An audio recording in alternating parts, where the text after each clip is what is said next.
who's signed that picture, the Superman one? That's Christopher Reeve, but it's not an original. I love him. Yeah, Christopher Reeve, one of my original heroes. My brother used to have a video of Superman 3. Okay. And we used to watch it, like, I know that film inside out, from watching it on repeat when I was a kid. And then I love him. I love him so much. We'll put a pin in that, because that's one of my favourite subjects. Superman. Oh, is it? Yeah. Sometimes I think I want to do a show about it, A show about Superman. Yeah, but Christopher Reeve specifically. Good. Because nothing compares to him ever. No. I don't think. What is it about Christopher Reeve then that sets him apart from all the other Supermans to you? I think it's this. He's real. He just feels like he's him, and I can believe that. No one, that Lois Lane can't tell the difference between Superman and Clark Kent, Yeah.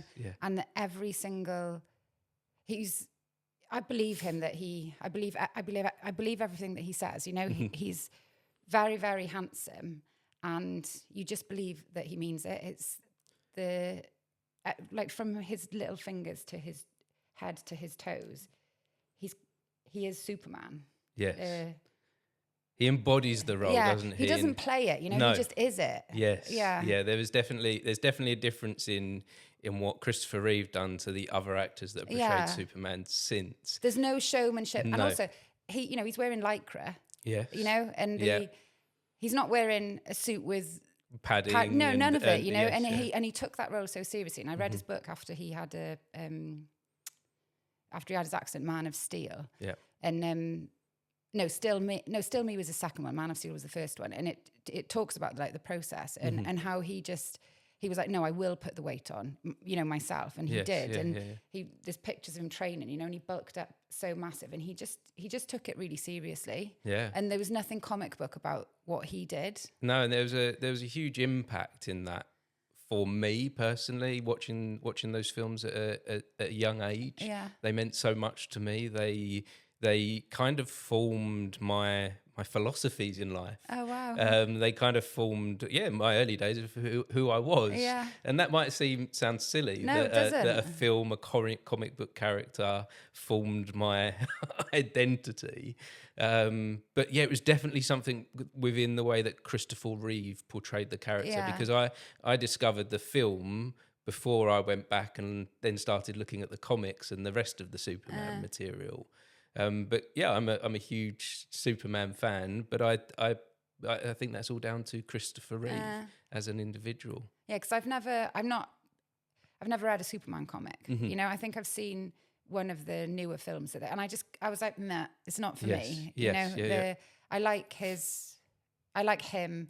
For me, he's the character, and I'll watch those films again, and maybe not the fourth one, but I'll watch them again and again, and just enjoy him. Yes, really his portrayal, and his energy that he brings to the role is different to what anyone else has been able to bring, and they try to go back to that.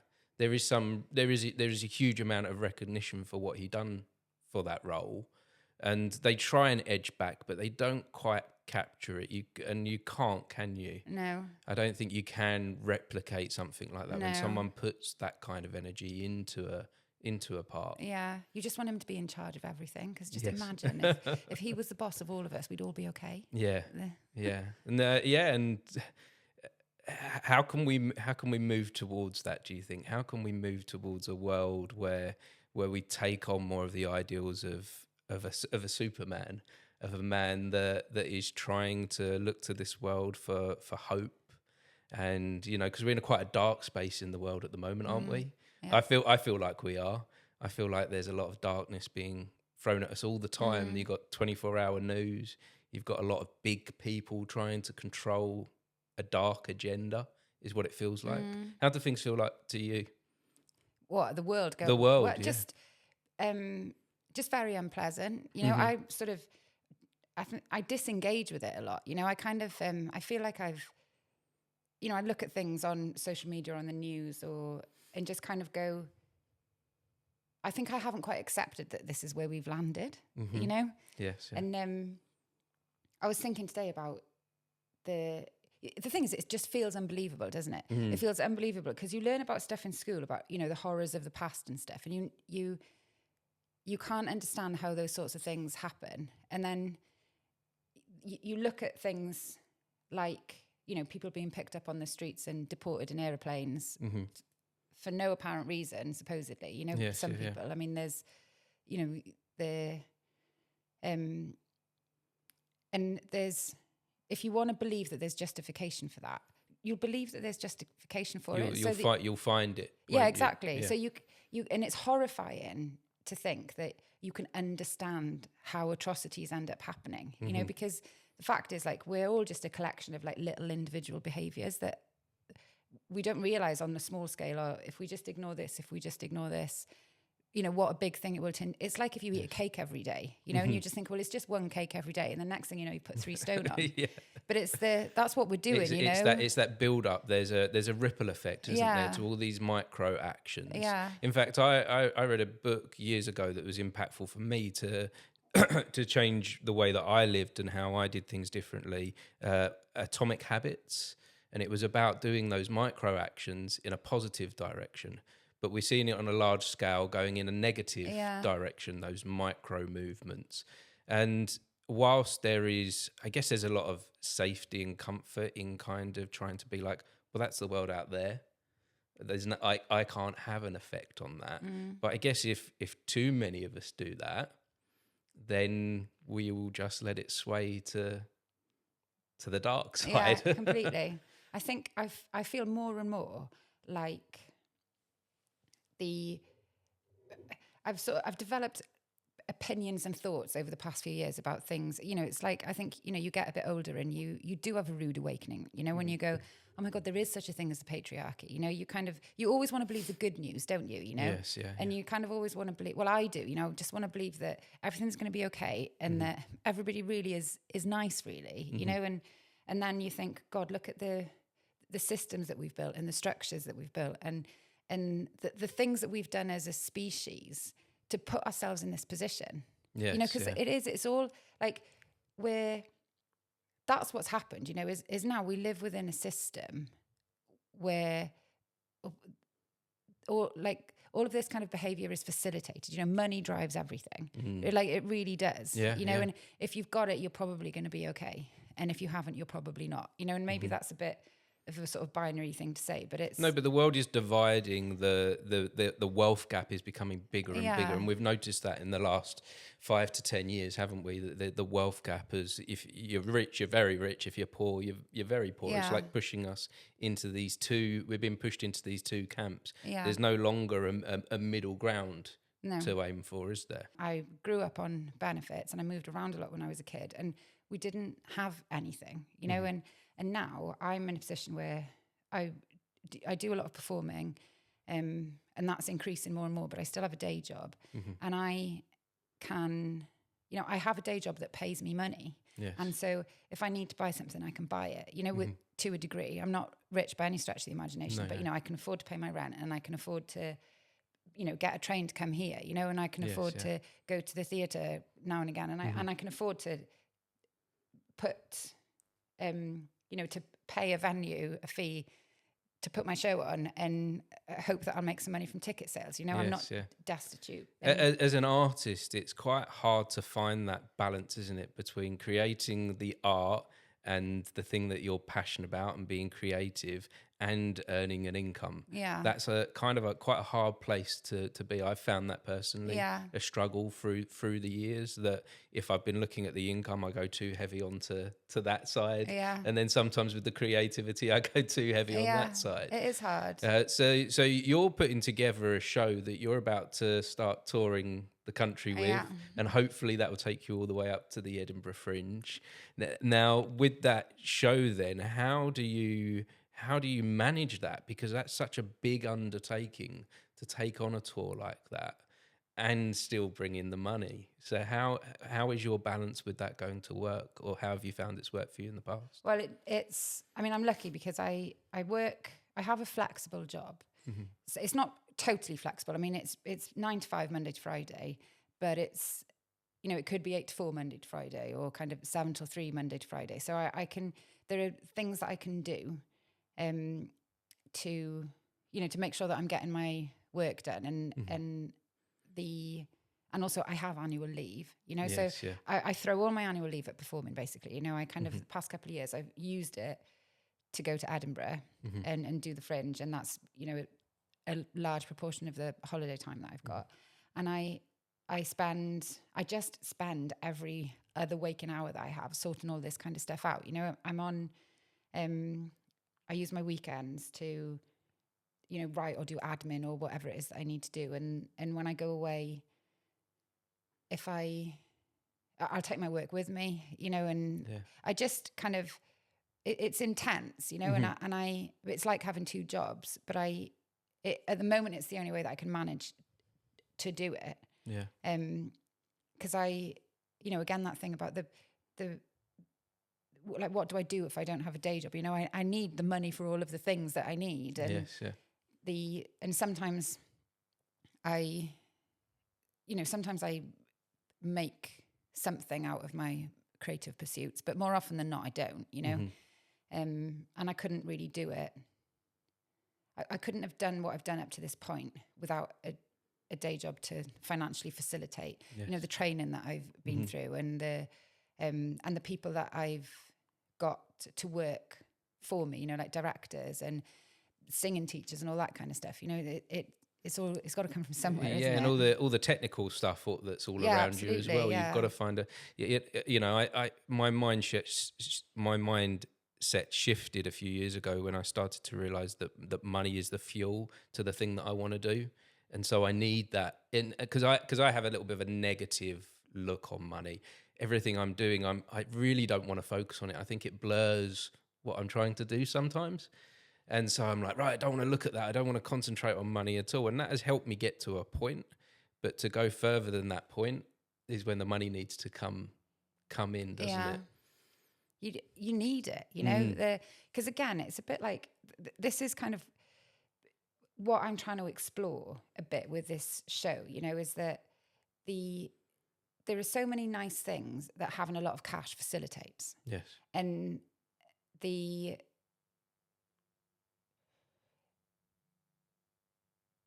don't know, we chase that, you know, that's what we do. I think, you know, we chase it, and you kind of, and you get sold this idea that having a fat salary means that's what equals success. And I don't think that that's true. You know, I think it can be true, but I don't think it's the only definition of what success is. But I think it's a very loud definition of success. Yes, it's definitely what's been drummed into us by society, hasn't it? It's definitely been drummed into us. Yeah, your value is based upon what you do to bring in an income. Yeah, absolutely. And that's it. Whereas I personally have found in my life, the creative things that I pursue give me the value. Yeah. And it sounds like you're very similar, hence why you give up a lot of your free time, why you give up your holiday to do your creative act. Yeah. Some people might look at that and go, why would you do that? Why would you give up your free time to dive into your creativity? I can't not, you know, it's a compulsion. It's like what makes me human. We are all storytellers, you know. Again, I think that's something that we kind of lose a bit, but really we are. Where you take away everything that the world makes you think that you need, and what have you got left? Like, what do parents do with their kids? You know, they read them stories at night, you know, or they tell them, you do all that stuff, you know, with babies and children, you know, and all that kind of play side of it. And I think that you know, as soon as I was consciously aware that this was something that felt like it was part of me, you know, it's become more of a conscious thing where I'm like, I can't stop doing it, because I know what happens when I don't perform, or I don't sing, or I don't write, or I just feel like less of myself, you know. And then you just feel like, what is the point of anything if I can't feel like me, you know? And it's a way to have a voice, isn't it? You know, when you're making stuff, or so I just think it's not it doesn't feel like a choice to me, you know, and also it doesn't feel like a hardship either. And I don't consider, it's not giving up my free time, you know, I'm choosing what to spend it on. This is your time. Yeah. And this exactly, is where you choose to be. Yeah. And just because it's not work time, I mean, just because it's like work and free time. And I just think, no, it doesn't, like you say, I need my work. I mean, don't get me wrong. I like lots of things about my job as well. You know, I work in communications, and I've worked in a few different companies over the years, and a lot of what I do as a performer with audiences is actually really helpful to me in my day job. Yes. Because it's all about getting something across. And so it's not, you know, it's not all bad, you know, and I think as well, you know, there could be a world where if I only had to make a living out of what I did creatively, what pressure does that put on me then? Yes. You know, to kind of, and how much creative license am I going to really have in what I'm doing? If all of a sudden what I'm doing becomes about paying the rent. Wow. You know? Yeah, no, that's so true. And I've found myself in that place recently that I was sitting here working at the computer the other night in my studio, and I was feeling quite overwhelmed, where I'm in that space earning money from the thing that I want to do, but then it's actually controlling my creativity. And it's putting me into a corner within my creativity that actually I'm not growing anymore, because I'm fixed to where the financial obligation is. Yeah. So that's a really tricky thing to manage as well, isn't it? And for me, it sort of ebbs and flows. You know, sometimes I think, you know, there is a world where, you know, maybe I don't work full time, or I don't know, but I remember years ago, I used to have this rap coach, and I used to go to him, and he'd play the piano, and I'd, you know, just practice all my repertoire. And I think he worked in some kind of accountancy. I can't remember exactly what he did, but he worked somewhere in some kind of like financial role. But he was a musician. I think he ran choirs, and he did loads of music stuff. But he had this part-time job, and he did loads of music stuff. And I remember asking him, why do you do this? And he said when he was a full-time, you know, musician or person, he just had to keep taking jobs that he didn't really want to take. Yes. Yeah. And having a kind of normie job for a couple of days a week just meant that he could be more selective about the things that he did with music. And right, yeah, it was enough, you know. So when he was in his creative element, he was free to do him, to do what he wanted to do. And then when he was in the financial obligation bit, that was a different thing. Yeah, so in your job as head of communications, what is feeding in from the work that you do as a performer, as a singer, as an artist, as a writer? How is that feeding into your job that you're doing now? Well, it's like everything that I've done since the day that since the day that I was born, on some level, has fed into anything that I've done as a performer. You know, because even if it's just things like on a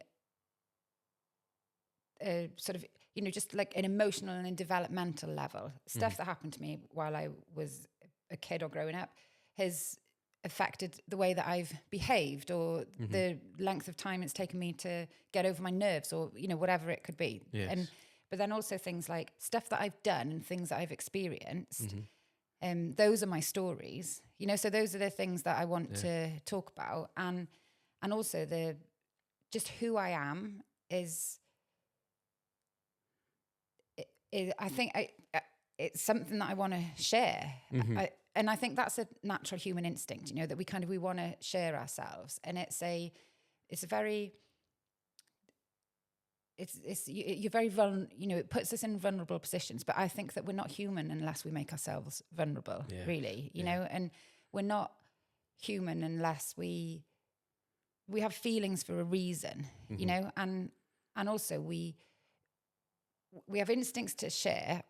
Like as a creative person, or I think everybody's creative, you know. I think we sort of get boxed into, if you're not good at art, then it means you're not creative. No, there's different types of creativity, isn't there? It isn't just linear, is it? It isn't just one thing. And it's not just like, oh, you know, I can paint or I can sing, or that means I'm creative. You know, I've got friends so many of my friends who aren't performers cannot understand why I want to do it. You know, it's their worst nightmare. They can't imagine why you'd ever want to do this. And they will say things like, you know, that I'm not creative at all. And I just always say, but you are, you know, whether it's, I've got one friend who is the most amazing cook. That's all she does is cook. Well, it's not all she does. She's got an amazing job. She does lots of things, but she's absolutely in her element cooking. She cooks things from scratch. She'll spend ages sorting out recipes. You go over there for dinner and she's cooked 17 dishes and they're all delicious. Yes, yeah. And I can't be arsed with that, you know? Like, yeah, that's not you. I would just eat tuna and gherkins every day until I die. And I'll enjoy the food if someone else makes it. Now and again, I like making a lasagna, but it's just not somewhere where I put my creative energy, but that's where she does. And that's her, you know, that's her expression goes there. And so it's not that she's not creative just because it's not coming out in an arty way, particularly. But I do think it's an interesting, it's an interesting way. It's an interesting thing that what happens is it's, like you say, you know, it's kind of like being ripped out of schools and stuff, and it's a sideline and an add-on. And I think for me, performing has done more for my personal development, for my confidence, for my ability to actually achieve in my day job land, you know, than anything else that I've done. And it's a shame, it's sad to me, you know, that things like, you think that drama is just for the extroverts. It's not, you know, you don't have to want to be an actor to do drama. You don't have to want to be a mathematician to do maths, do you? You know, they force you to do maths. And what do any of us do with it? You know, somebody asked me the other day, what's Pythagoras' theorem? Yeah. And I said, oh, what is A squared plus B squared equals C squared, isn't it? And I said, God, that must be the first time in 20 years that I have seen somebody apply it in the workplace, you know? And but it gives you something, doesn't it, to work out problems and understand quadratic equations. It opens up a way of thinking. And it's the same with drama or music. It opens up a way of thinking. New ways of thinking. Yeah. It doesn't have to be that we're going to make a career out of it. And I think that the creativity and the arts are some of the most important human skills that we can have. And I think we're moving into an age as well that it's going to be even more important that we embrace creativity. We're moving into an age where AI is real, that, you know, the future is here, real. And it's coming up very quickly, that all of those kind of core skills, things like maths and science, you can go to AI now and get a much better response than you can from a human, but you're never going to get the creative side from AI. No, you might get replicas of the creative side, but you're never going to get true and empathetic creativity. No, you won't. There's no genesis there. You know, nothing's being born from the AI. Yeah, it's just a regurgitation. Is that a word? It's being just redone from what existed before. That's all it can offer you. Yeah. Whereas we can offer something new. Yeah. Have you any idea where that comes from? What comes from? New, that coming, you know, when we're coming up with something creative and we're coming up with something for the first time and we're making something that's fresh, where does that come from? What sets us apart from the AI is what I'm getting to. I mean, I don't know. Like, I think that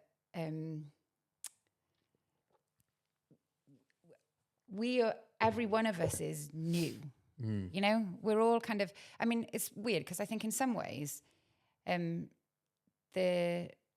all the stories have been told, you know, and I think actually you can boil down human experience to a few sort of, you know, it's why certain types of stories, there's a pattern to a story that people relate to and want to see, you know, whether it's like the hero's journey. The hero's journey is the most popular. All the most successful films follow that formula, don't they? Yeah. And things like, you know, what we do and what I don't know what it's possible to, what is it that makes you human? I don't know what the answer to that is. It's a big one, isn't it? Do you know what? Because I think there is, the answer is that it's some kind of magic, you know, and it's something as well that I feel like I don't really care what it is, you know, I just know that it's some kind of magical essence that I can't distill into words. I don't understand it. You know, I'm not I'm not a scientist. You know, when I look at the sky at night, it blows my mind, and I'm quite happy with my mind being blown by it. You know, because I just think I don't need to understand it. You know, I like to be in awe of it, and just sit there and experience it. Just take it in. Yeah. And but I think that there's something about I'm doing a musical theatre writing course at the moment called BML, and I'm on it as a lyricist, and I work with composers, and we rotate and we write different songs, have different assignments. Okay. And we'll have a chat about what it is that we're supposed to do, and then we will decide how we're going to do it, whether it's the music's going to come first or the lyrics are going to come first. And always what happens, and it's the same when I write my own stuff, is that I don't know what I'm going to say, or I don't know what it's going to be like, but somehow I walk around until I feel like something, and then the words come out, you know, and it's not like I've given myself a specific brief, like I would probably if I was putting it into a chat bot. It's more organic. It's less wordy. There's something feeling-y about it.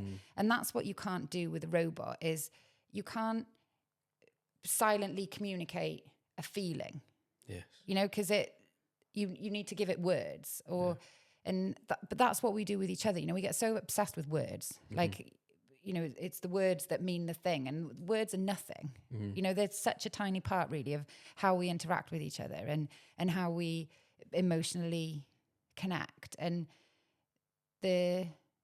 you can do a lot without saying anything. Yes. If you're a human being, you know, you can't do much without saying anything if you're a chatbot, really, because the clue's in the name, isn't it? Chat. Yeah. And it's just and it's empty. There's a void there, isn't there, of nothingness. Whereas you've never got that with a human, even in the stillness of life. Yeah. You've never got that emptiness, have you? It's funny because I've never thought of it like that, but the chatbot only exists if you're interacting with it. And I did a singers cabaret workshop years ago, and that was my sort of first foray into performing, well, in cabaret, you know, where you don't have the fourth wall and there's a lot more interaction between you and the audience. And it was with Paulus, a cabaret geek, and he's done lots of different courses like that. And one of the things that they did on that course with us was have us it's a bit of a clowning thing, where you stand up and we just kind of go, okay, what are we looking at? What do we see? You know, each student in the class. And it's really interesting to hear what people see when they see you. Yes. Because you have all these ideas about, you know, how you're coming off, or what you think you're portraying. Your own judgments. Yeah. And other people always see something different. And we do stuff like, you know, it's like when you do acting classes, and you can have somebody sitting there just kind of, if somebody is sitting there and they're actively thinking, it's an interesting thing to watch. Yes, you know, if there's something going on in somebody's head, and if you're away with the fairies, or if you're not thinking, you know, or if you are just dead, if you're kind of acting like a chatbot, then it's not interesting. But it isn't about what you're physically doing or what you're physically saying. It's about what's the kind of life that's going on inside you, you know, and where is the energy? Because you can see it in people, you know, and you can feel it. And that's why you can have, you know, films with Tom Hanks where it's just like him on a desert island. There's a lot of power in being still, isn't there? When I was doing acting, I overthought everything, and I was trying to find a move in every response and every action. And I would like to go back to visit acting at some point, because I feel so much differently now that I've come away from it. Yeah, you should. Yeah, now that I've come away from it, I'm kind of like, because I view the world differently now, and I view having spoken to a lot of actors, I view the performance side of acting very, very, very different now. And it was, I used to overthink about how people would be looking at me, how people will be perceiving me. So how did you overcome that thing? Because it goes back into that place of being vulnerable, doesn't it? When you're in front of the audience there, you haven't got a script, you're talking to them. How did you manage to not be vulnerable or fearful in that environment? Well, first of all, I think I am vulnerable and I am fearful. Yes. But the point is that it's okay. You know, I think that's because don't get me wrong, it's not like now I go out and I nail it every time, or I feel like, oh, you know, I really know what I'm doing. I still feel like, I feel like I don't know what I'm doing a lot of the time, you know, and I love what I do, and I love this piece of work that I've got at the moment. But I still, you know, I think, you know, I worry. I think that I'm not going to, I don't know what I think is going to happen, but I still have these feelings of, oh my God, you know, and then it's like, you know, this show, or you know, whatever it is. But I think that you just have to embrace how you feel, and don't try to not feel how you feel, I think is the thing, you know, especially when you're doing, you know, if you are doing something where there is no fourth wall, and your job is to, you know, I mean, as an actor, your job is always to connect, isn't it? It's all about connection. Yeah. But I think that what I've learned to do is make friends with my nerves. So I used to get, you know, feel like I want to vomit, you know, before I'd go on stage, and I'd say like, if I ever say I'm going to do this again, like, don't let me, you know, like, why have I put myself through this? And then I come off stage and I'm like, oh my God, when can I get back on? And I still have the physical feelings, you know, I get the adrenaline, and like my hands feel shaky, and my tummy goes weird, and I have all these voices in my head going, run away, don't do this, or the danger. Yeah. And I just go, what I do now is I sit next to them, you know, and I go, okay, you're here again. That's nice. You know, you can sit there and that's okay, you know, but you don't have to kind of inhibit me. It goes back to that feeling thing, I think, as well, because the feeling of fear and excitement are very similar, are very close. So I tend to talk to myself and tell myself that maybe I've tricked myself here, maybe that I'm reading these emotions wrong, that this is excitement that I'm having before I do something. This is not fear, because I do know what I'm doing. I am comfortable in that space. I want to go there. I want to do this thing. But I need to move away from the fear, and the only way to do that is to, I guess, jump straight into it. And also just, I think it's natural to be scared, so it's okay. You know, I think there's no point trying to think that any of us are ever going to live in a world where we're not afraid of anything. You know, I'm afraid of everything. Like, honest to God, right? I'm so much better. It's probably not true anymore that I'm afraid of everything, right? But I generally am. I'm quite I can be really nervy about stuff, you know, and there's so many million things that make me scared. But what I do is I run towards it. And I've realized, you know, as I've got older, when I look back on the things that I've done, and I go, oh, I see what I was doing there. You know, I chased after that because I was terrified of it. And my singing teacher gave me a book, Feel the Fear and Do It Anyway, when I was having lessons with her years ago. And I read it, and it had it did have a lasting impact on me. And it made me a little bit braver and a little bit braver. And what I do is, you know, it's things like I would, you know, commit to going to an open mic in the beginning, you know, where I literally would be like, I cannot tell you how just the visceral kind of physical feelings of dread that would go from my head to my toes, you know, just to go and stand in a pub and sing a song for 3 minutes. No, that takes a lot of bravery. And that's what, that's what I did, you know, in the beginning. I started doing that kind of stuff. And I remember the first time I ever did I did a couple of songs. There's a place in Fulham called Dance Attic, and it's a dance studio, and they have music rooms and stuff. And I go there to rehearse, and they used to do this night called Clappy Hour, and it was a variety night.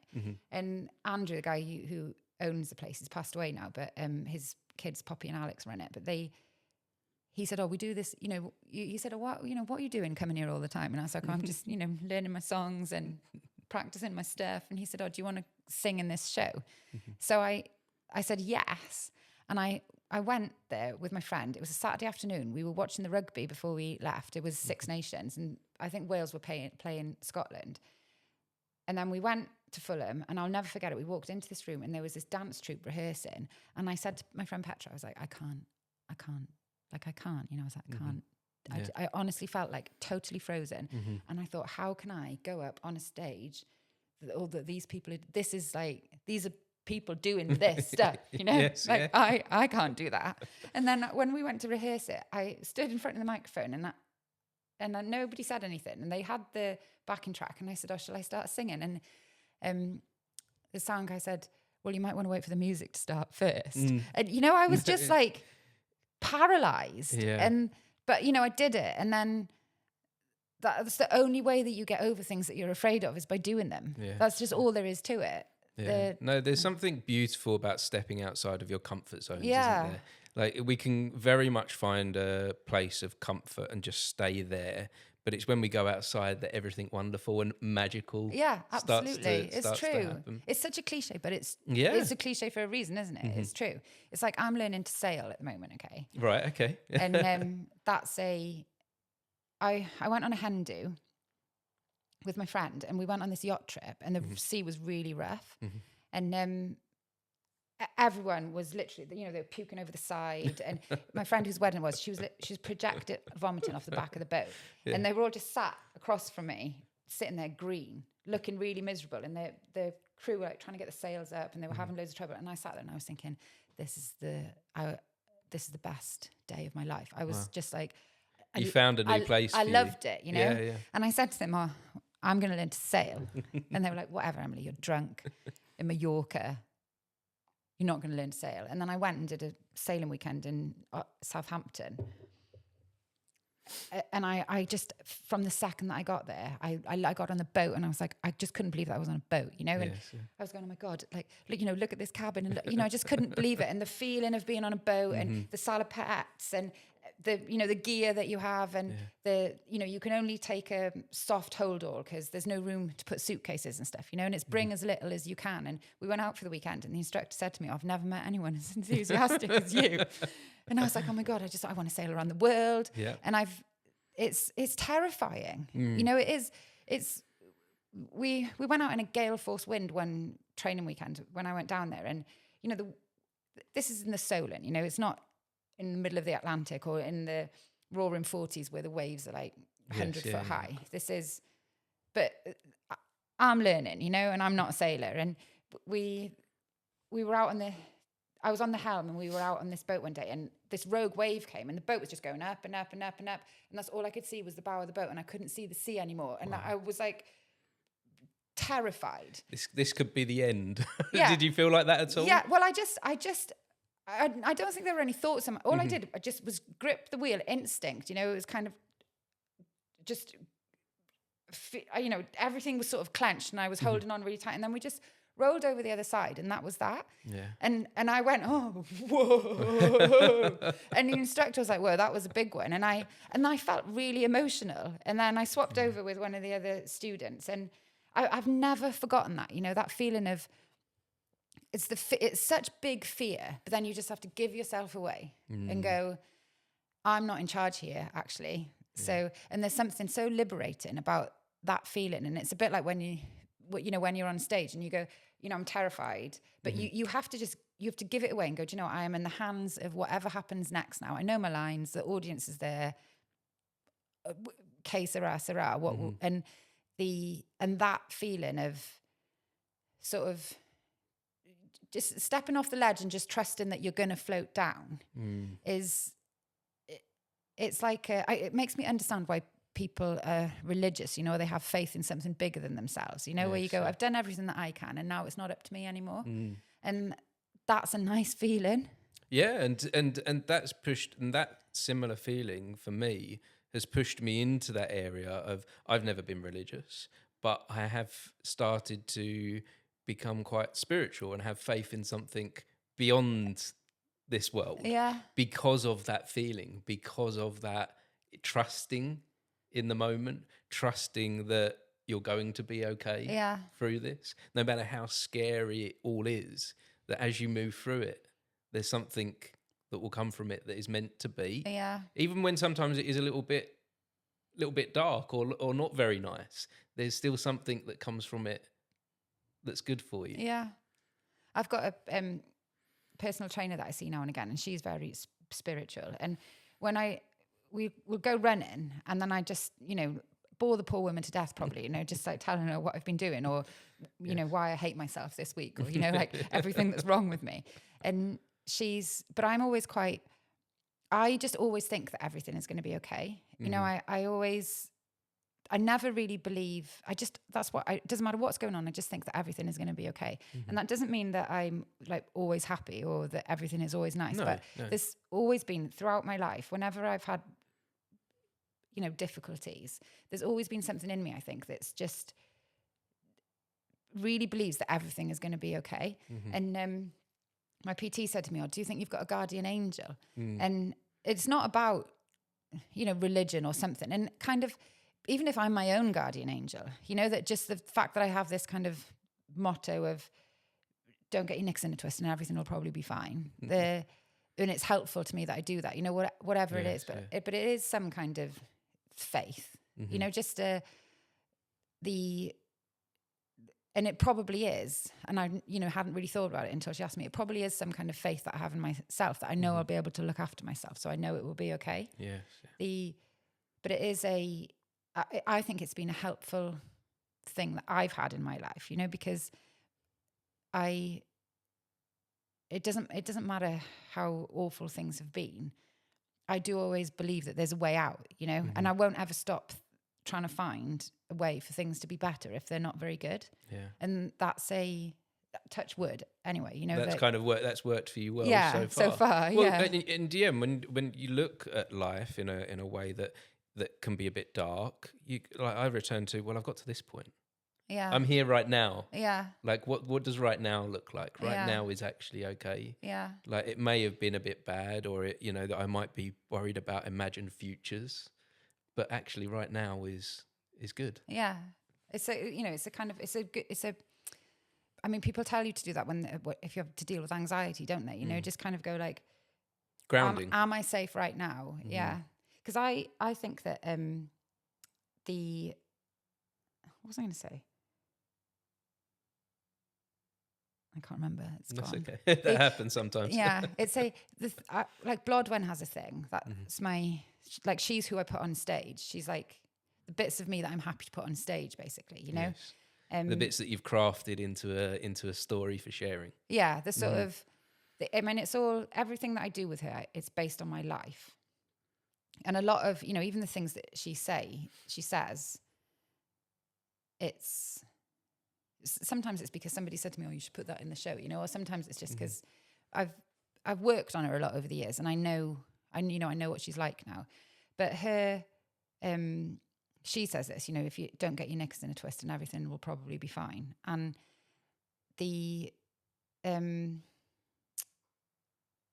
I've completely it's totally gone. Yeah, that happens. Yeah. That happens. It happens to all of us sometimes, especially when we're having this flow of a conversation and we're exploring a lot of different ideas and going through lots of different things. But actually, this brings us on to your show then, Blodwen. Blodwen, yeah. How do we pronounce it? Because it's a Welsh name. Is that correct? Blodwen. Blodwen. And so Blodwen Rocks the Boat. What's the show all about then? What is this? It's a one woman show. It's just yourself. Well, I say it's a one woman show. It's kind of it's me and an accompanist, and we have a duet, and he plays one of the characters in it now. So right. Oh, okay. So you've enticed him in to be part of this. Technically, it still is a one woman show, but he's in it too. And it's transformed into a two-hander then. A bit, yeah. I mean, he's sort of there's he pops in now and again, basically, and his name's Andy Campbell-Smith, and he's written a lot of the music. There's a few different people who've written some of the music, but I wrote 4 or 5 songs with him for the show, and it's about again the storytelling cliches, isn't it? It's about finding yourself, really. Right. and it's about following a path because that's the path that you think that you should follow, and being quite happy with it. But then and door opening in front of you and going, oh my God, I didn't know that was a thing that existed. Yes. And then all of a sudden starting to question, am I doing this because I want to, or am I doing it because I feel like I should? And because what happens to Blodwen is she goes to London and she gets a job in a advertising agency, and it's shiny and exciting, you know, and vibrant and all of these things. And, you know, reminds her of a lot of the programs that she saw on TV when she was growing up, you know, because she grew up in a really small village in Wales and, you know, hadn't ever seen anything more than a 2-story house before. And now she's working in a skyscraper. And it's about her journey through that, really, you know, and the people that she meets along the way, and how enthralled she is to begin with. And then, you know, how she feels when she actually looks behind the curtain, you know, and kind of sees what's really there, you know, not, it's when perception becomes reality, what do you do with that is kind of what's going on with it, you know, and she starts to sort of just think, am I happy? You know, and maybe I'm not. And actually, maybe there's something else that could make me happier. And that's a real human question to ask, isn't it? Am I happy? It's a scary question to ask, because if you don't feel like you can do anything about it, you don't want to go there. And so by creating a show like this, has that helped you find that answer? Well, I think I want to be on the stage more than anything else. I want to be on the stage. You know, I want to sing, and I want to act, and I want to play other people, and I want to be on the stage. But like with the sailing thing, you know, I never in my wildest dreams did I ever think that would be something that I would be interested in. Yes. And it's not like I thought I wasn't interested in it. I just didn't know how it would make me feel until I did it. Yeah. And it made me feel so amazing. And I'll go away for a weekend, right, and I'll come back and I'll just be crying because I'm like, I can't believe I have to live in a house, you know, and I've been away for 2 days and it has this profound, deep emotional effect on me. And then I'm like, oh no, I've got to go and do a gig next week. I just want to be on a boat. And then, you know, then the next day I'm like, I'm really excited about my gig. And then I think, oh God, I'm really lucky that I've got these 2 things that really make me feel, you know, like super passionate, like that make me feel so happy. And I forgot what the question was. Discovering your own happiness in pursuing your art. And because I think a bit like what we were saying earlier on, you know, about you know, why do I be creative, or why do I give up my time for it? You know, it's a compulsion. Compulsion is probably the wrong word, really. You know, it's just it's like putting one foot in front of the other. You know, I just have to do it. Yes. And what I've done, this show was born out of me kind of like rolling my eyes a lot, you know, in meetings, basically, you know, and just going, really, we're having this conversation again, you know, and has anybody actually said anything? And there's a lot of words have come out, you know, but what has really been achieved here? And not just, you know, necessarily work, but, you know, talking to other people about things that go on in their jobs, and you kind of go like, God, what was the point of that exactly? Was there a point? You know, there's some things you're like, I can definitely see why this is a really valuable thing to do. And other times you are just like, are we doing this just because we're so used to doing it that it's become just carry on? Routine, yeah. And then as I worked on it became, you know, sort of mirroring what's going on in my life at the moment, just in terms of I feel like, you know, maybe I'm ready for a change or I don't know what it is, but she's a few steps ahead of me, you know, she's like found her thing, Blodwen. And I don't necessarily believe that there is one thing. And, but you know, you can't put everything in a 1-hour show, can you? But I think that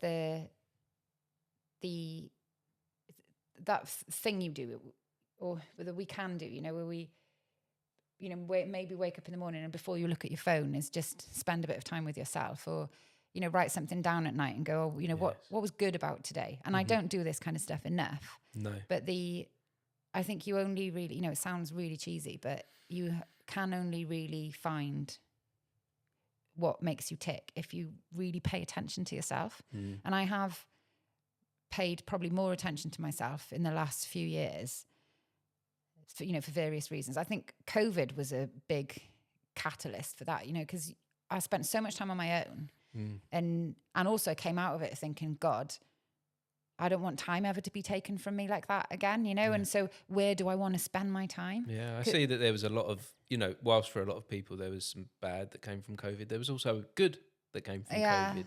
And that moment of pause, reflection, that moment of realization of what we appreciate in life was needed for a lot of us, me included. And I think the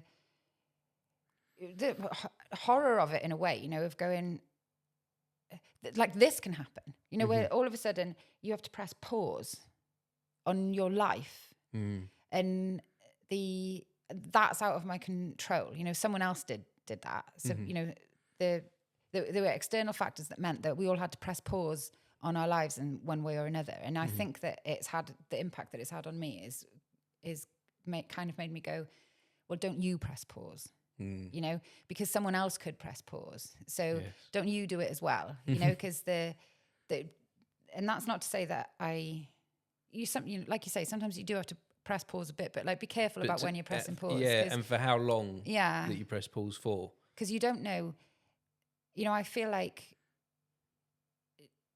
it's just a bit of like make the most of the time that you've got, isn't it? You know, which again is why I will work full time, and I will, you know, I'll go home at night and I will design very badly my posters, you know, or I'll be writing my song on a Saturday morning and all that kind of stuff, because you don't know when there's a day when you won't be able to do it. So you just have to do it, I think, you know? Yeah, you just have to, you have to jump right in. And I've been having a little pause at this time of year, at the beginning of this year. November, December was really, really busy for me, and I needed a moment to stop. But then I did start to stop for a little bit too long, that I then started to feel a little bit depressed. Yeah. A little bit like, I don't know if I can actually get going again. Yeah. You know, like my energy was being drained in a different way from the pause. Yeah. From stopping, that I had to go, no, let's get back to this. Yeah. Let's start doing the outreach again. Let's start, you know, making life happen. I think there's a lot of energy to be found in that. Yeah, absolutely. In going outwards. Yeah, completely. And it's like, you know, exercising in the morning gives you more energy during the day, isn't it? You know, you do have to find the right balance, because I think there's I can get it wrong sometimes in terms of I do need, compared to some people, I think, a lot of time on my own. You know, I'm quite happy in my own company. Yes. Yeah. And sometimes I can spend too much time on my own company, and then exactly that, you know, where I think, I don't feel. It's not so much that I start to feel depressed. I just start to feel a bit numb. You know, and which, you know, you could call feeling depressed, I suppose, but it's not a sadness that comes over me, you know, it's like a sort of apathy or something. Yes, yeah, that's more it for me, actually. Yeah, I think depression's the wrong word for myself as well. That's probably not fair to say that I feel depressed, but a numbness that, I get an energy from doing things and through connecting with people. Yeah. Like I leave these conversations and I feel quite inspired by the stuff that we've spoke about today, and that will edge me on to the next thing that I wouldn't necessarily get. I wouldn't get at all from just being alone. Yeah, totally.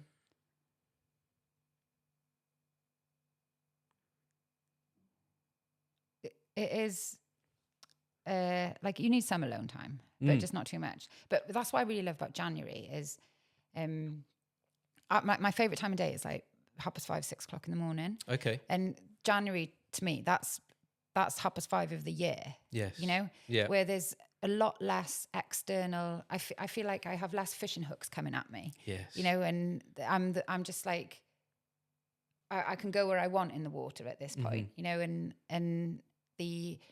I know that they're coming for me, the fishing hooks. You know, and like the demands on my time and attention and stuff. But I really appreciate this moment of,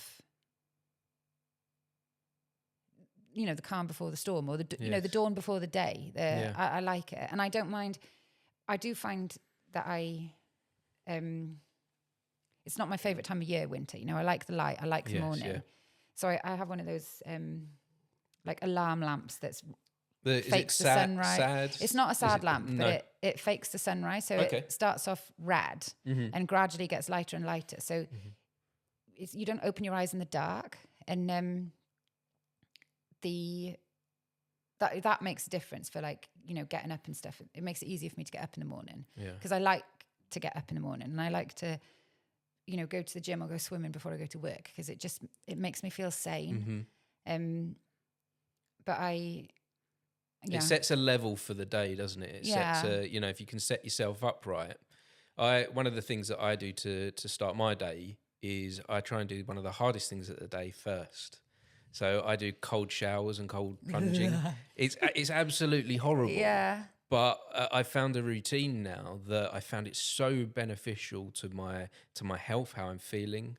I have arthritis, and it helps with that, and it makes that go away for the day. But it's also a really difficult thing to do, to wake up and then get in cold water or get into a cold shower. In fact, it is always the most difficult thing I do every day. And if I get that out of the way first, everything else I can go, well, I did that. Yeah. Whatever challenge you're going to throw at me next, if I can go in a cold plunge the first thing waking up in the morning, if I can go in a cold shower, then I can do this. Yeah. I can deal with this. Yeah. You know, because it's not nice, but it's so beneficial for that mindset and how it makes my body feel as well. Yeah. Yeah. I've been in I spent quite a lot of time in Wales. Well, I spend quite a lot, like, I mean, I'm back and forth all the time, depending on what I've got going on. But I started going swimming in the sea in the morning. And the sense of euphoria that has given me is, and it's weird because I did it. Literally felt like there is no high that could ever be as high as this. But then somehow, you know, I haven't done it. Last time I was home, I didn't do it, and I don't always do it. It's such a weird thing. No, because you know how beneficial it is and how good it is, but you have to force yourself into that one, don't you? Into that is there's like an extreme reaction that you have to it, isn't it? Of endorphins, of euphoria. See, it has it. You know, I've been doing this cold plunging thing for 3 or 4 years now. Oh wow! And it's not getting easier. No. I know the benefit. Yeah. I know how good I feel afterwards. I know that rush that I get, how happy it does actually make me feel happy when I come away from it. But it's still a struggle. It's still hard. I wonder why that is. When we can logically like trace the steps. Yeah. I mean, it's not, the thing is, it's unpleasant, isn't it? You know, and I suppose even as much as you know that it's good for you, it's like, we don't want to be cold, do we? Like, no. There's probably nothing that can convince your brain that it's okay for you to be, because if you stayed in your cold plunge for long enough, you'd probably die. Yes, yeah. So you've got a time, you know. So like 3 minutes is the beneficial amount of time, but as you go past 12 minutes, you can start going into hypothermia and die. So there's like this window between 3 minutes to 12 minutes where you have to take advantage of that and be safe enough to get out. Because I have that thought at times as well. Like when I get in, I go, am I going to die today? Like that crosses my mind. Like I go, no, you're going to be absolutely fine, Martin. You're going to be absolutely fine. You're going to get out when your time is set that you said you were going to get out, and you're going to be fine. And I am. I'm still here. Yeah. Yeah, so far. Yeah, this isn't wood. I don't want to touch this. So your show, Rock the Boat. Let's go back to your show again, because we want to do a little bit of promotion for your show. So has that got some storytelling in there about your discovery of liking the sea and sailing then? So I mean, I don't want to spoil it too much, but she goes on a corporate away day sailing, and then everything changes. From there. Yeah. And I don't know, I can't remember why I ended up putting it in. I think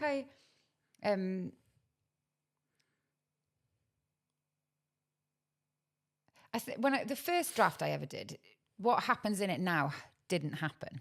You know, it was kind of like, it sort of petered out a bit. And then I had to work on, or what exactly is it that, you know, how can I make this make sense? Or how can I, what is it actually that I'm trying to do here? And now I think of it as, you know, it's an hour-long show, but I think of it as sort of 3 acts. And the third act is just quite boat-related. I've had a lot of people, you know, come up to me and say, "Oh, you're narrating my life. That like this is what happened to me." You know, because but it's not, this happens to have skyscrapers and boats in it, you know, but it's kind of like one man's skyscraper is another man's dairy farm, you know, or it's not about where she is or what happens. It's just about what she goes through, you know.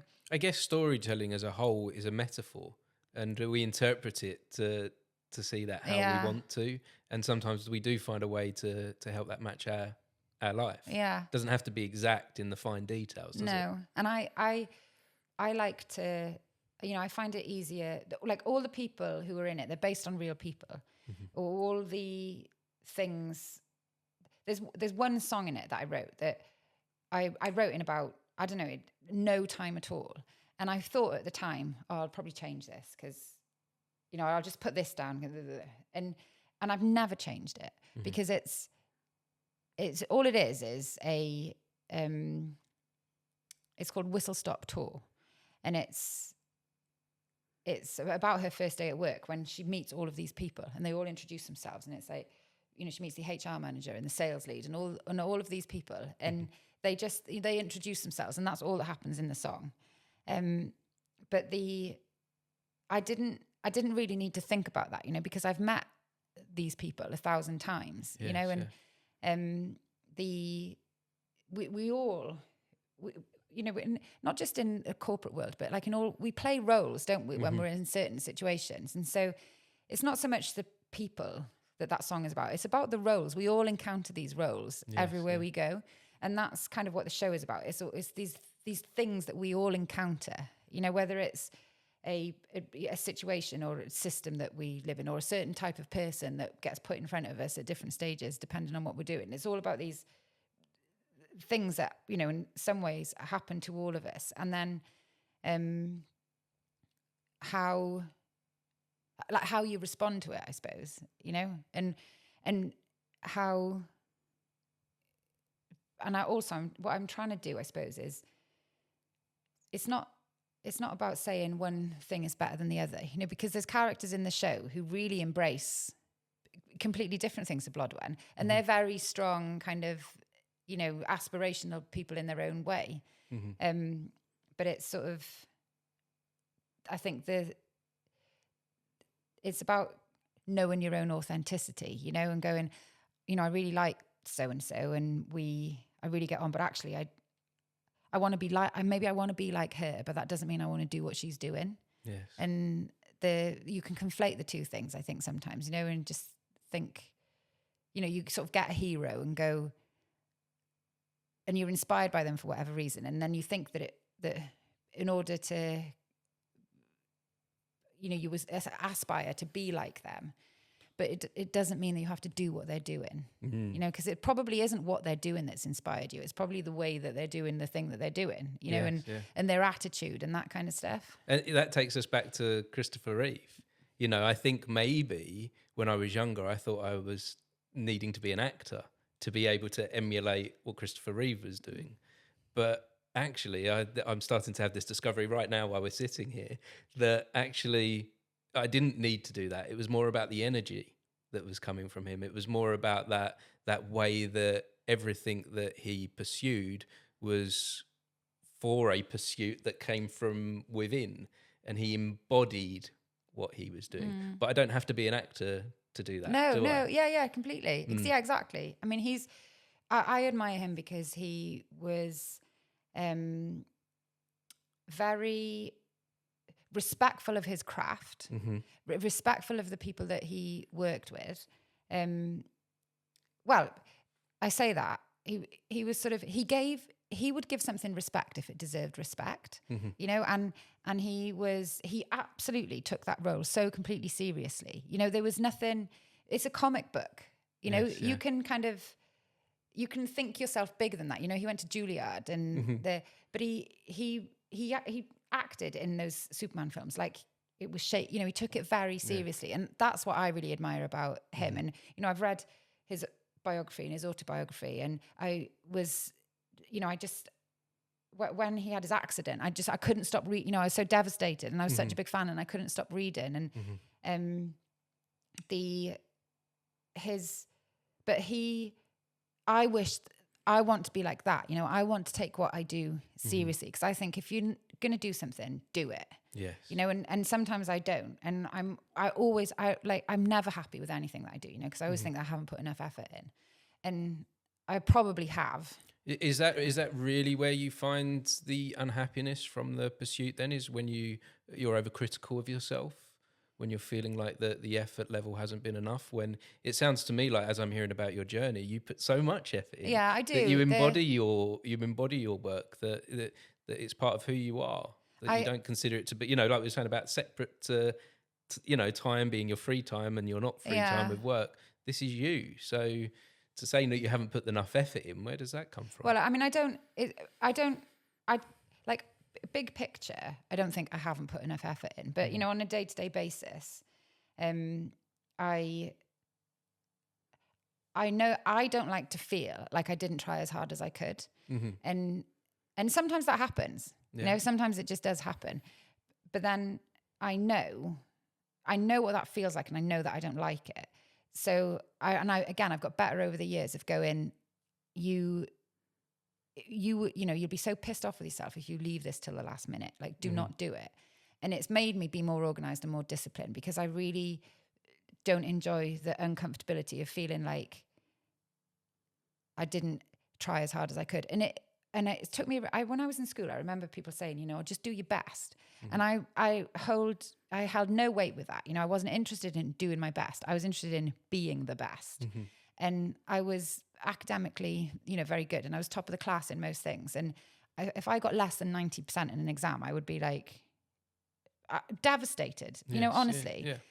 But then sometimes it'd be because I was trying really hard that I was doing well. But sometimes, you know, I was quite good at maths. So I didn't feel like I tried that hard with some things. And I really put a value on the result, because I could get the results, you know, so that's what I valued. And that happens to you in school as well, you know, because it's if you're going to get the A stars, then you get the praise, you know. So it's all it's about is the results. Yeah. So I never really understood the, you know, just do the best that you can. And I remember making a robin out of clay for my nan. And I was very unhappy with this robin out of clay, you know, because it didn't really look like a robin. And she was delighted with it because I'd made it for her. And I didn't understand that either, you know. I was like, how can you be pleased with this? Because, you know, the beak is too big. But I made her a thing. And I didn't understand that when I was like 7 years old, you know. It takes a while to learn that, doesn't it? That it's in the process, not the result. Yeah, exactly. And that's what older people do tend to get, don't they, when they're our grandparents in particular. When I think of my grandparents, there was a lot of love and appreciation just for the process rather than the result.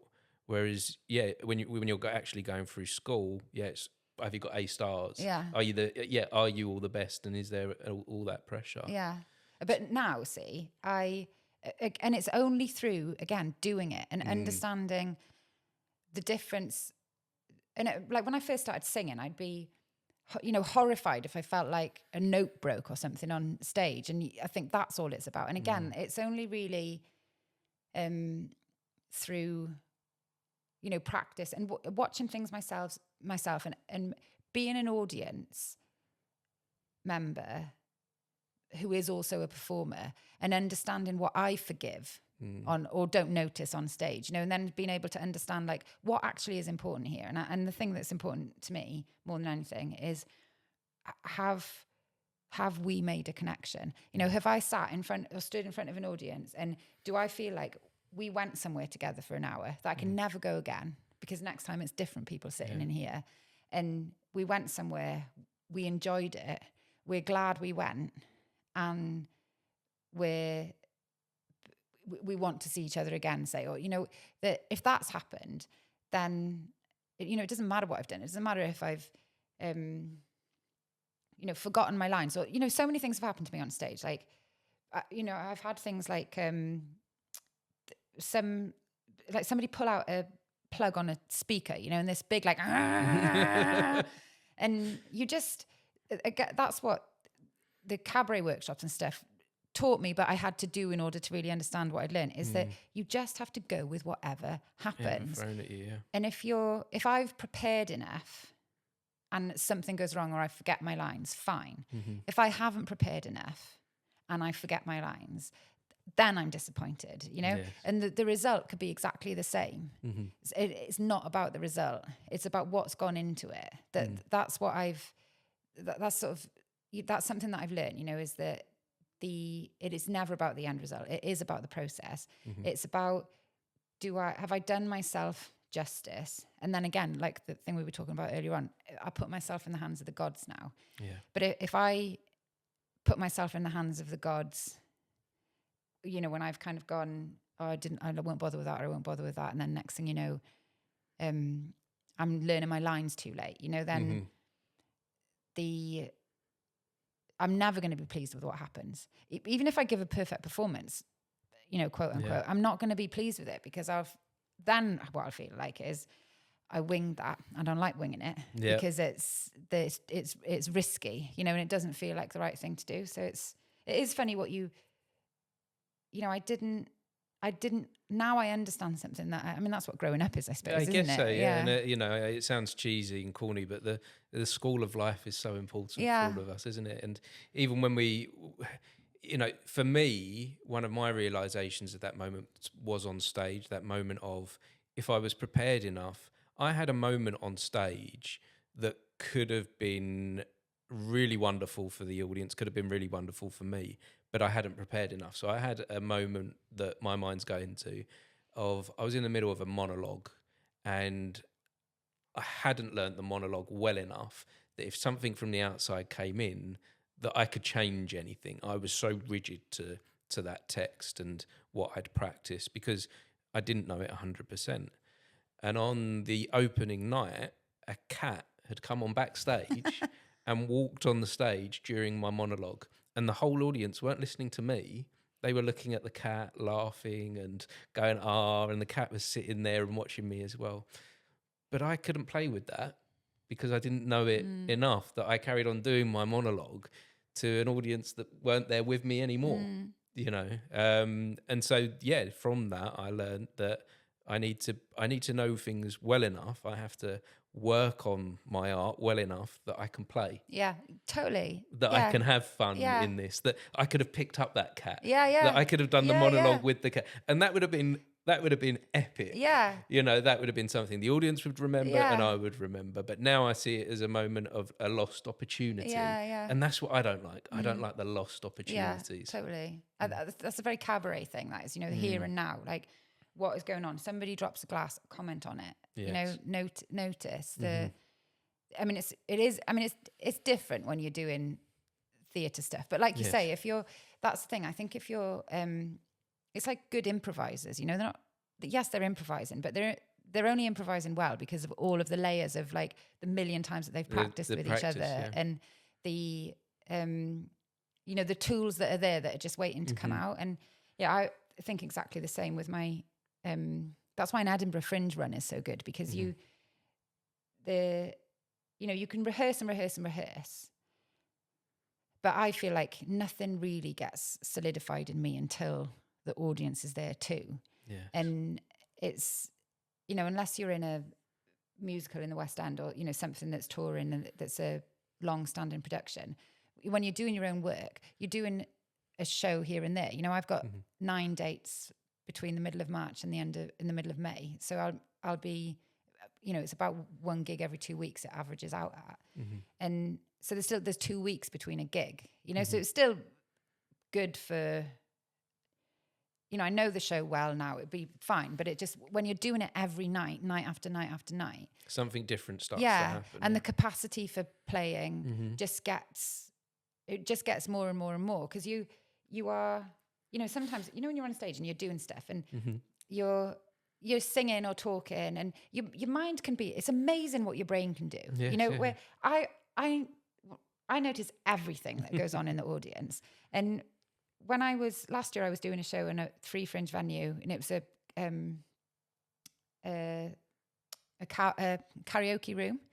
So it's on PBH Free Fringe, and it's down on Cowgate in Edinburgh, and it's a great room for doing a showing, because it's totally soundproof, but it's lights. You know, there's no lights. It's just, I can see the whites of everybody's eyes. Yes, yeah. So you can't, there's nowhere to hide. And the audience, I've got the microphone in my hand, like I'm there. The audience can't hide from you either.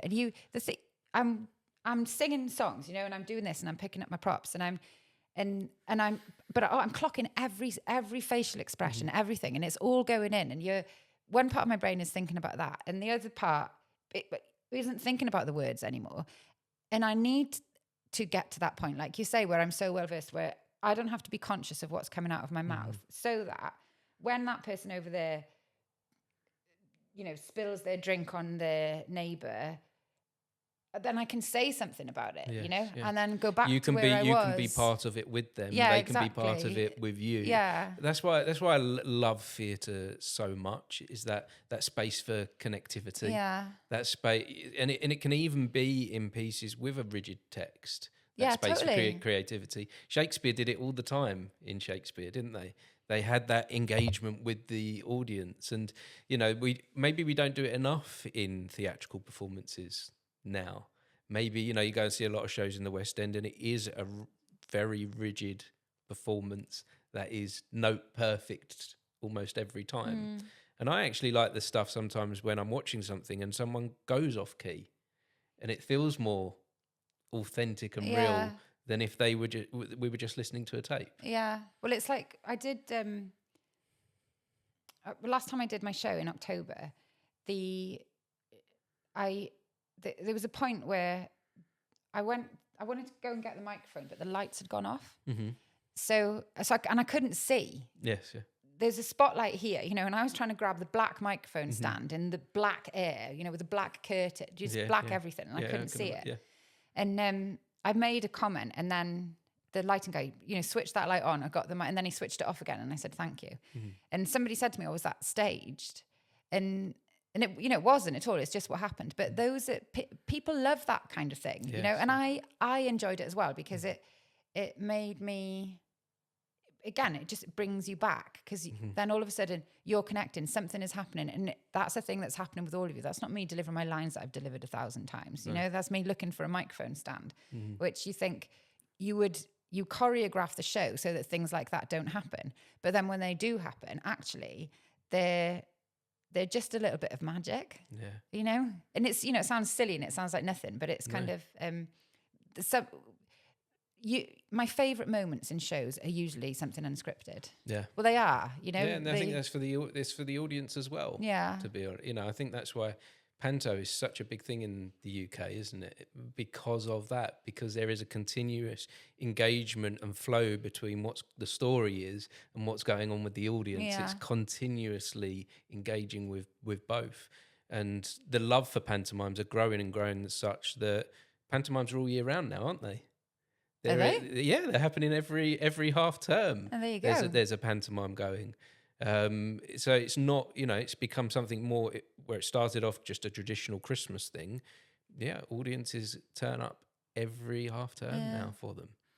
And I put it down to that. I think that opportunity for engagement in a pantomime is wonderful and magical, and we love it. We love that connection engagement. The only thing I would say is that, like, I don't want too much engagement. No. You know? Yes. There can.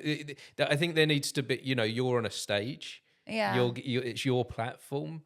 I guess there's an element of control needed to come from you. So how do you control that flow then when you're on the stage? I don't know if I know how I do it, and I think it's just a case of I'm very. I mean, generally, I would say audiences are respectful. You know, in my experience, you know, which isn't, you know, it's limited. It's not like I've done 10,000 shows, you know, all over the world and can say this is a statistically significant sample of what audiences are like. Yeah. But generally, I find that they listen. You know, but you do get. I was doing a show in Edinburgh the year before last, and it was in this venue where people could come in and out. So, and again, generally people would be, you know, they'd be arriving for the show that's on next, and so they'd sit at the back in the bar and generally be quiet. But one time I just had this group of lads and it was a stag do and they just wouldn't shut up. And I could see these two boys like looking at their phones, talking to each other. And I was, you have to ignore it to a point because you can't let that, there's a risk. There's a risk that then becomes too much energy. Or there's a risk that you can't, they're drunk you lose people, to them. You know, that, oh yes, of course. And you don't really know where it's going. And so I think you kind of have to, and also sometimes people are quite happy to ignore it, but I feel like you can just sense a tipping point. And that's what happened with me that day. It wasn't a tipping point for the audience particularly. I mean, it may have been, but I felt a tipping point in me. And I knew that I could not carry on if they didn't shut up because I was totally distracted. And so I told them I called them out and I told them I said, I'm trying to tell a story here and these people are listening. So you can go outside or you can be quiet or have a conversation on WhatsApp, but whatever you do, stop making so much noise. And they did, you know, and then I felt like, at the end I felt bad but then I just thought, no, why do I feel bad? You know, there is a show going on here and they don't have to do that there, you know, they were nice boys, you know, and they were really apologetic afterwards. But I think it's a tricky thing. I think I think what you have to do as a performer, particularly if you're doing something cabaret style, is you just have to pay attention. You know, you don't get too lost in yourself. If you're paying attention to people, they will pay attention to you. But if you're being really self-indulgent about what you're doing, then they're going to switch off. But if you're constantly keeping the connection, then you're going to be able to have some kind of influence over, you know, what the behavior is. And there's outliers, you know, and there's always going to be kind of people who aren't interested or people who get bored or people who don't really want to listen. But generally, people act like, I find as well, the bigger a crowd is, the easier they are to control because nobody wants to be the odd one out in a group of, you know, if you've got 50 people, that's way easier than a room of 10 or 12. Yeah, it is. Because you find that people, if you've got, say you can seat 50 and you've got 3 people sat there and 3 other people come in, they won't sit anywhere near those 3 people. You know, they'll sit over here. And what you need people to be together because laughter's infectious and all that. There's all those sorts of things that go on, you know. So are things I will do like that as well. If I've got a small crowd in, I will say, please come to the front, you know, because you want to, what you don't want is literal physical space where energy can escape. Because it will escape, it will go. You know, if you've got someone there and someone there and someone there, then there's all of this space in between where all your feelings and thoughts and emotions can go. They're not going to catch everybody, but at least if you've got them contained, whether it's 3 people sat like this or 50 people sat like this, but you want there to be a perimeter around them and that within that space for it to be full. So 2 people is fine if they're sat next to each other and that's your audience. That feeling that we have when we're in the audience, I think, is infectious. So that's why it spreads, doesn't it? Yeah. It's contagious. Yeah. But yeah, you're right. If I think about when there's an audience member sitting at the back laughing, the ones at the front aren't laughing necessarily. Like you're separating. Yeah. And I really like this analogy of the energy gets to escape through the room, whereas you want to contain it. Yeah. And it will be a better experience for all. Yeah, for everyone. If we can do that. I'd like to think, actually, this is something that I've noticed from my experiences at the Edinburgh Fringe. I've known some little I've seen some areas where the Fringe could be a bit better. And I think venue management is one of them. And myself, having run a theatre, I try and get my audiences to sit together and bring them as a venue closer because I recognise this. But I don't see that happening at the Fringe. I don't see venue management happening in that sense. Have you noticed that as well at the Fringe? Well, I mean, I as a performer, I've only ever done PBH Free Fringe. And yes, that doesn't happen in those places, but that's because the venues perhaps don't understand. Well, it's more a case of like they're given the space for free. You know, you might there isn't. So say for example the where I was last year. You know, I'm essentially the venue manager in a way on the day when people come in, and it's up to me to go. Which I'm perfectly happy with, because I've got this amazing space. And there just isn't, there isn't any money flying around where you can have somebody whose job it is to do that. Yeah. So it's down to the artist then to make sure that the venue management is correct. I think it depends where you are, because obviously different.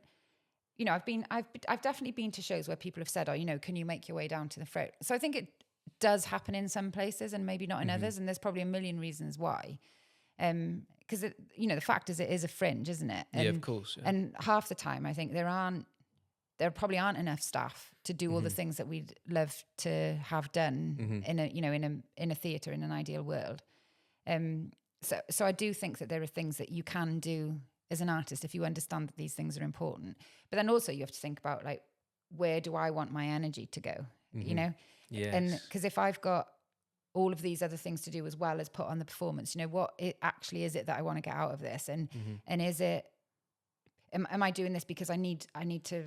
I'm work in progress in this show and I need to get the best out of it. Am I doing it because I want the audience is more important than anything? So I think it's a bit down to the individuals, and again, I think that I'm sure that everybody's experience would vary in terms of kind of, how much support they get depending on where they are and whether they've got someone in their company who can do it, or if you're just a one-man band, well, you're a one-man band, aren't you? Yeah, or a one-woman band. Yeah, and there's a lot of energy that you're putting into the show. So then, it's working out how much energy can I put into this stuff outside of that show as well.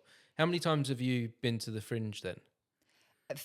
With my own stuff, 4 times, and then I hosted a cabaret show that a friend of mine produced for a week in 2016. I went up, and he'd organised everything for me, so I had somewhere to stay. I just went and did the show, and then came back. But yeah, I've done a full run for the last 4 years, and I did. The first 2 years I did 1 show, and last year I did 2 shows. Yeah, and I love it so much. I think it's. I get inspired. I learn so much. I grow. I feel like. You see the best and the worst and the most interesting and the weirdest, and my mind gets blown every time, and I love Edinburgh. I think it's such a beautiful city.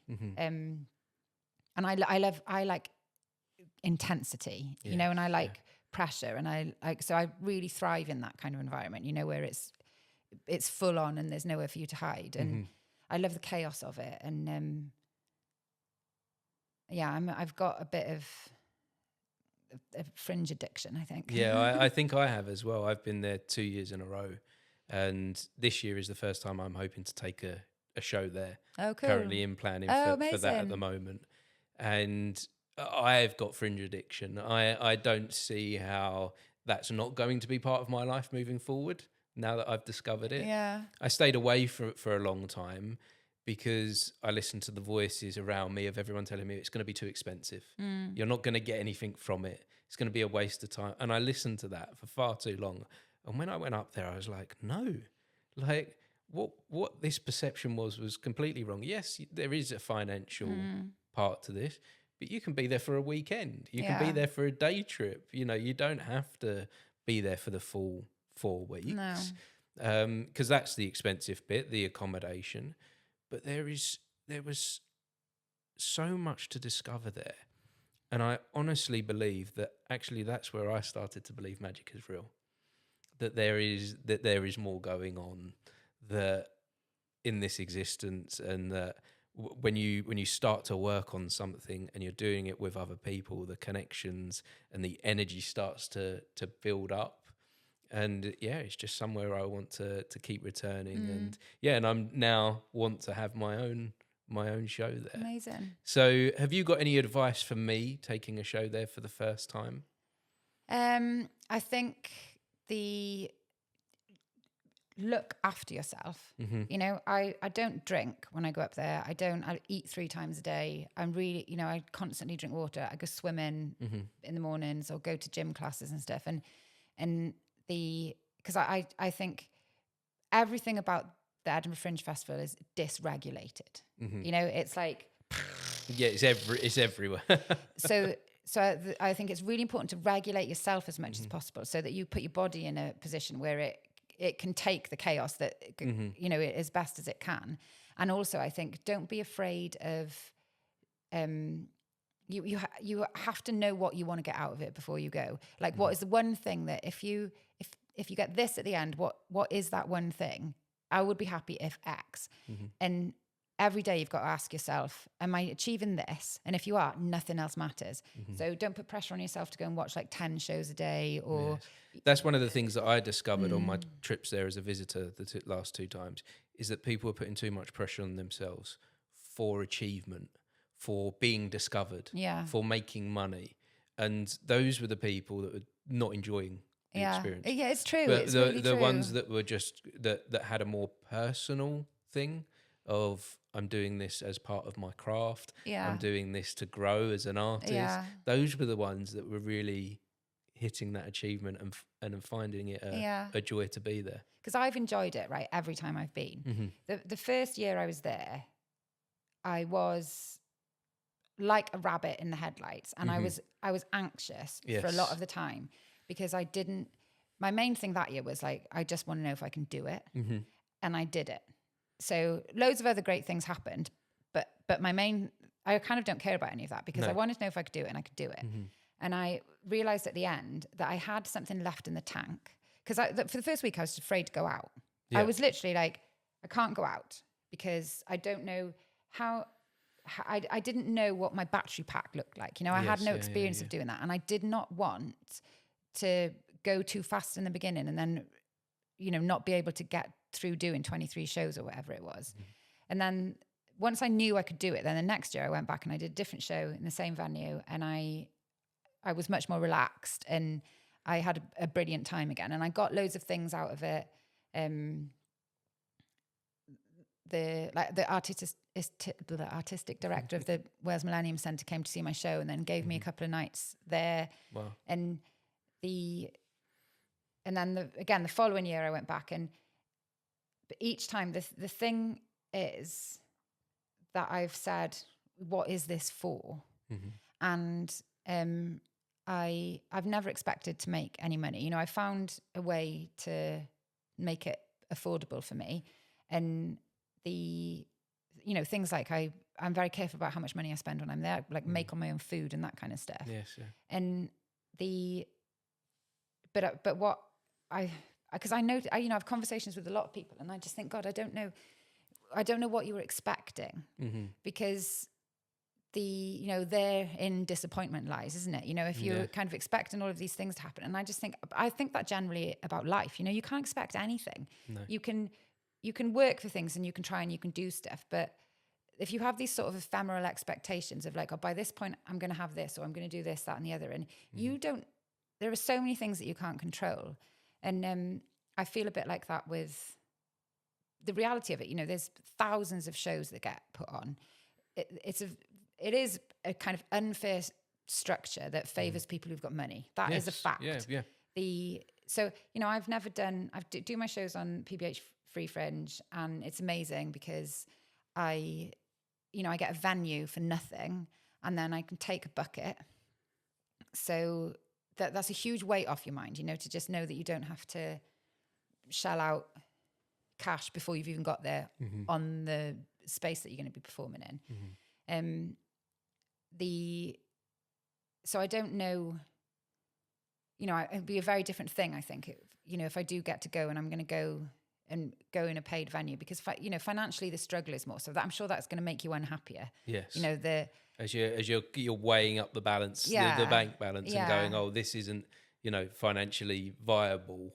This is, I think you can walk out with a Fringe at a loss. Yeah. In fact, even most people do it. Yeah. Even as a visitor last year, I walked out financially lost money.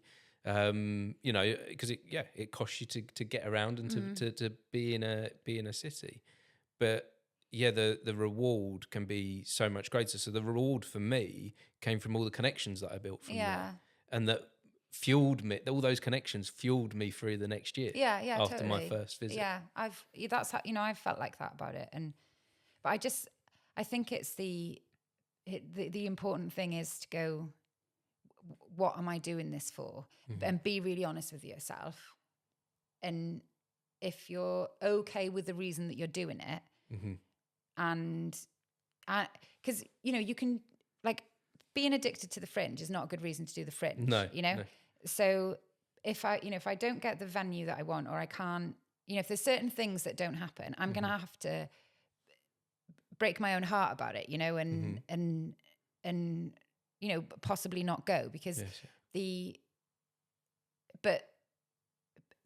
having said that, if I felt like, no, I'm totally addicted to it and I really want to do it, and I know that I'm going there because I'm addicted, but I'm choosing to do that, then, you know, then that would be my choice, wouldn't it? You know? Yes, I just think that it's really important to know what you want to get out of it and just filter out the noise. Yeah, so you're saying to me then it's more about having a purpose than a goal.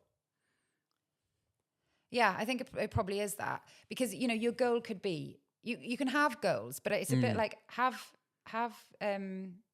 targets that you're okay with only achieving 50% of or something, you know? Because if you tell yourself, I want, you know, 6 reviewers to come and see me, and I want my show to be picked up by, I don't know, Soho Theatre, you know, the chances of that happening are probably pretty low. And, you know, even just on a kind of like probability scale, and it's nothing to do with the artistry of the work. It's just a case of how many shows are up there. You know, how many shows are Soho Theatre going to go and watch? I don't know why I've picked them, you know, but no. Because, but all of these things, because a lot of their stuff does go, a lot of the stuff at the Fringe gets discovered at the Fringe, so it then fills up their calendar for the next year. Yeah, but the thing is,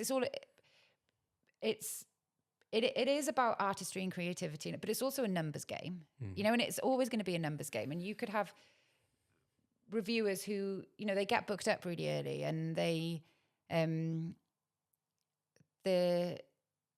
know, there is such a thing as good PR, you know, and if you have, you know, I've never had PR when I've been up there. And so I'm going to have a different experience than somebody who's got a really good PR representative. Yes. But then I also know people who've had really good PR representatives who've done nothing for them, you know? And it isn't that they haven't tried, it's just that the things haven't been successful. So I just think that there are no, unless you're famous, you know, unless you're telly famous, basically, there aren't really any guarantees when you go up there. And I think we all just have to be cognizant of that and go, okay, well, I want to go up there because I want to learn, because I know this is going to be really good for me. It's going to be really good for the show. I'm willing to think of it as an investment as opposed to a spend, you know, or as a cost. Yes. And just you know, do all the things that you can to enjoy. A bit like learn your monologue so that you can play. Prep the shit out of going up there so that you can play, you know? And for me, playing when I'm up there, like I say, I live like a nun, you know? And I don't really go out at night. I mean, I'm an early bird anyway. So I like to, you know, I'll get up at 6 o'clock in the morning and I'll go swimming or walk down to the sea or do something. But then I will see my friends, you know, I'll meet up with people. I'll go and see things that I want to see when I feel ready to see them. I watch a lot of Murder, She Wrote because it just always seems to be on TV during the day. And then there'll always be a time where I'm just like, I just need quiet. And I've figured out like my level of what I feel. I figured out how to check into myself so that I know when to say no. Is the thing, you know? Yes, so I learned that at my last Fringe, actually, the learning to say no, where I was being pulled and pushed into so many different directions that halfway through the week, I just was so exhausted. I was like, no, there are some things that aren't for me. Yeah. And I don't need to be there if it's not for me. No. Just because they're asking. No. Just because they're, you know, in some cases begging and saying, you know, and being nice and saying please. If it wasn't for me, I started saying no. Yeah. Because I didn't have the energy to do it. Yeah. And then the other things that you do want to be doing that are right for you suffer. Yeah, totally. I think it's all about energy. It's all about like, how can I make, because what you don't want to do, well, what I don't want to do anyway, is I don't want to get to the end of the Fringe and have such a depleted battery that it takes me a month to get over it. Like, I haven't got time for that, because I've got to go back to work. Yes, And I know I do get depleted by it, you know, but the like we were saying before about, you know, go out and see the people because it gives you energy. You've got to have some of it. You know, if I just did my shows and sat in my room for the entire time I was there, that would make me miserable. But I don't really think there is a secret to it. You know, I think it's just the more you get to know yourself, the more you're able to do these things, and just figuring out, like,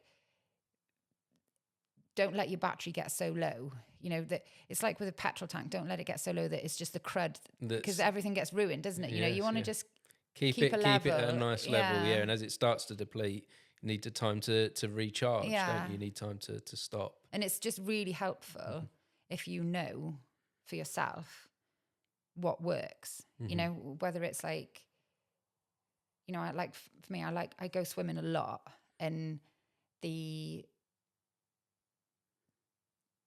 and there's also this certain people that I really like hanging around with, like certain friends, and other friends who I have a finite capacity for how much time I can spend with them in that environment. Because, and it's usually, I've got one friend who performs, the last couple of years she's performed in the same venue as I have, and we just understand each other.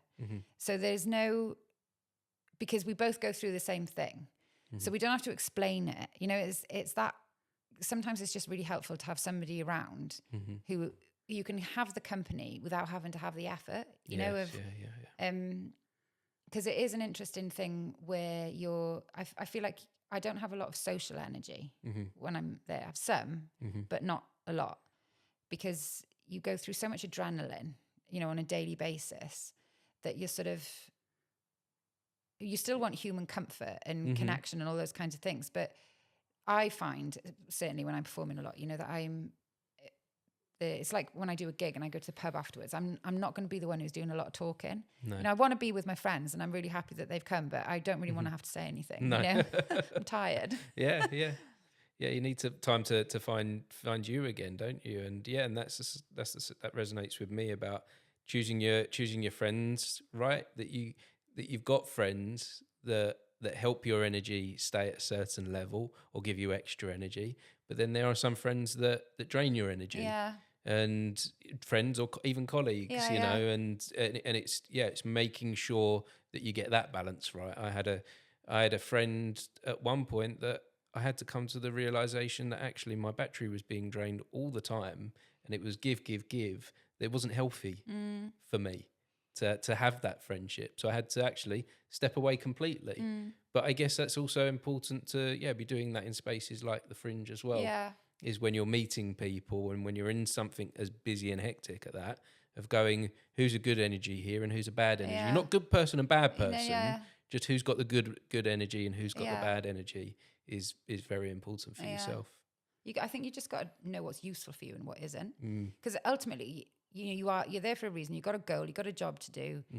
And you know, everybody's different, but I know what works for me is I have to feel like I am able to give my audience on the final day of the Fringe the same level of care and attention as I've given them on the first day. And I used to think it was, you know, my performance has got to be exactly the same. And that's not true, because by the end, in a lot of ways, my performance is better. I might have less energy, and I might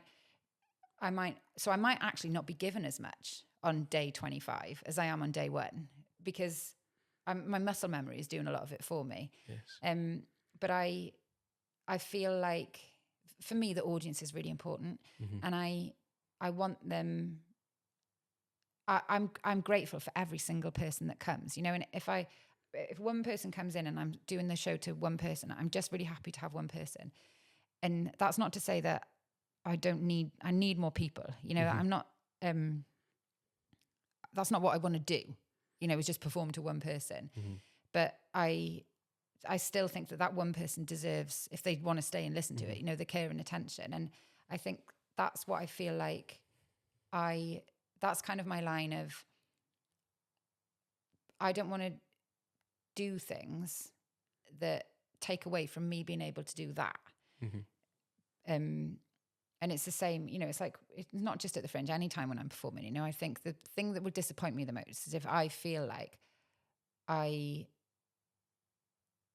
didn't give them the care and attention that they deserved. Sometimes, not always, but I'd say rarely, but sometimes audiences they don't deserve it, you know, or certain people don't deserve it, you know, and that's another thing that's difficult as well, is just to kind of go, okay, they're sat here, they're not interested. Stop wasting my energy trying to engage them, you know, and let them be.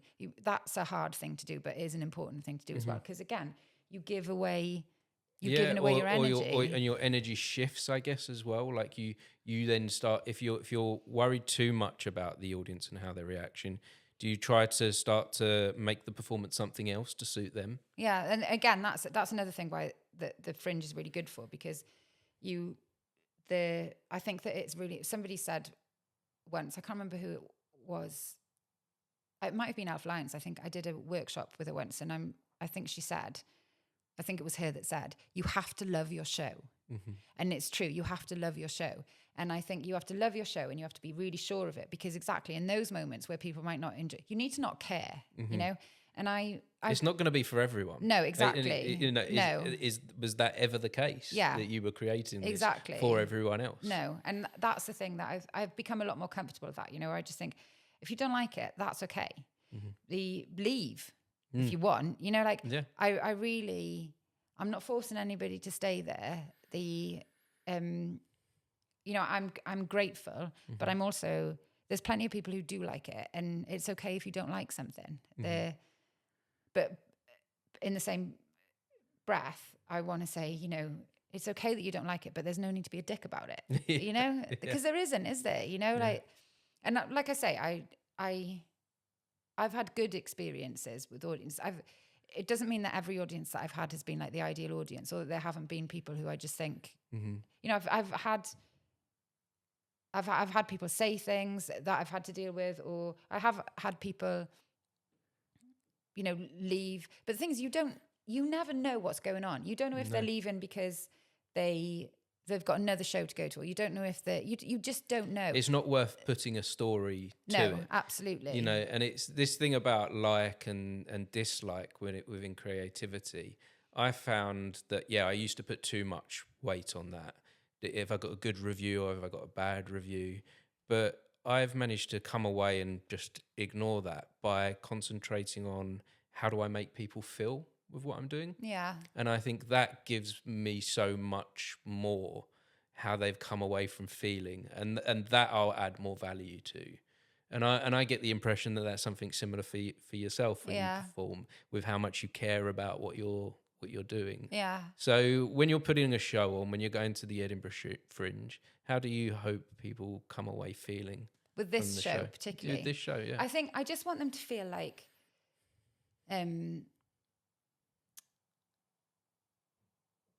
like they can do what they want, you know. It's a funny thing, because I think most of us, most of the time, I think, feel like we can't do what we want. You know, we feel like there's so many things out of our control, and we're beholden to this, that, and the other. You know, with bills to pay, and if you've got dependents and all that kind of stuff. But I think I want them to feel uplifted. I want them to feel happy, you know, and I want them to feel like they could look another way if they wanted to, you know. I just want them to feel like they I'm also hearing empowered. I think empowered. Because I feel like it's on the one hand, I feel like, what's the point of feeling like you're empowered? Because none of us are, you know, like, what am I going to do? Quit my job, and then where am I going to live? You know, it's not like I can't really do what I want to do.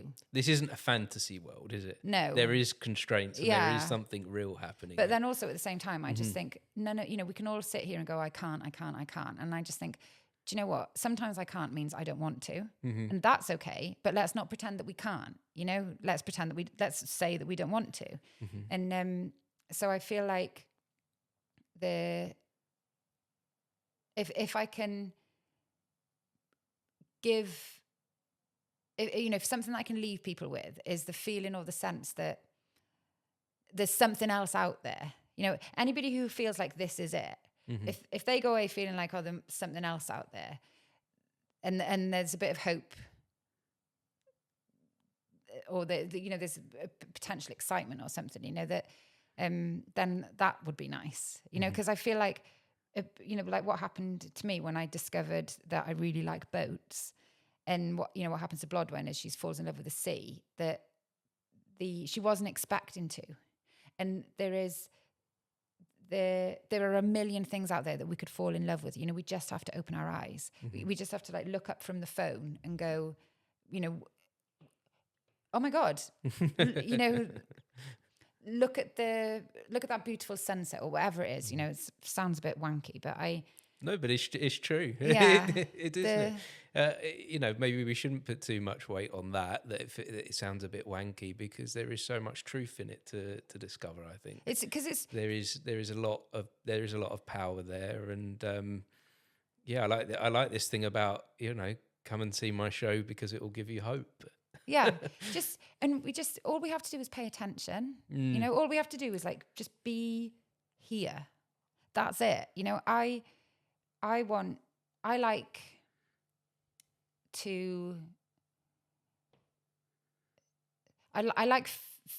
the feeling of when you share things with people, and I like that feeling when we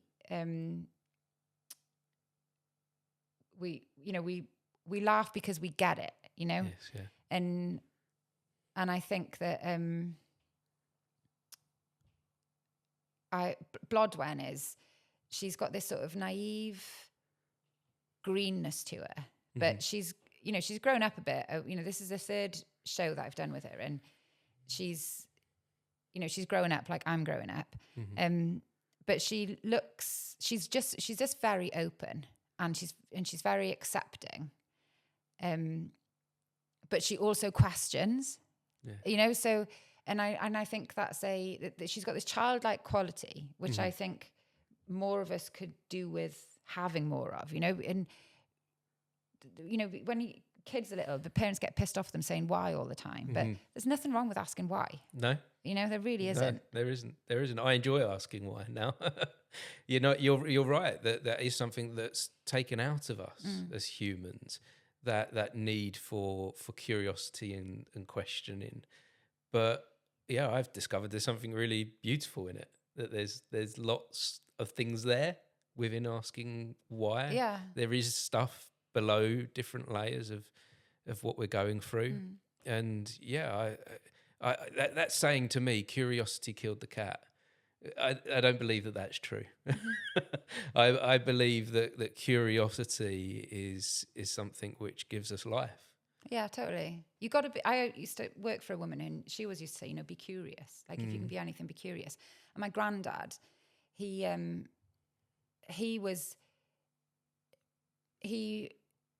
when he was 92, and he was always totally with it, but he, like, over the years he got more and more like physically unable. He sort of would take longer to get dressed. He had shrapnel injuries from the war and stuff, and but he never stopped wanting to do stuff. And I used to go home and I'd be like, I'm coming down, Grandad, I would go out for the day, and we'd go to like the beaches that they used to take us to, my nan and granddad, when we were kids and stuff, and or the like where we used to have they used to have a caravan, and we used to go and stay there. And he just was interested in everything, so he was reading the paper, and he was interested in my job. And when he met my friends, he'd always be, he'd just have conversations with them where I just think, God, he's just interested. And I think that's what kept him alive for so long, is that he just wanted to know what was going on. And he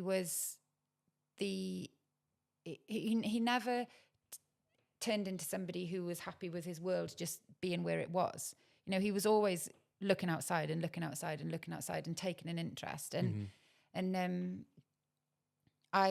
he's an inspiration to me. I think that, again, I'm very hard on myself, so I find it very difficult to say that I'm pleased with anything ever.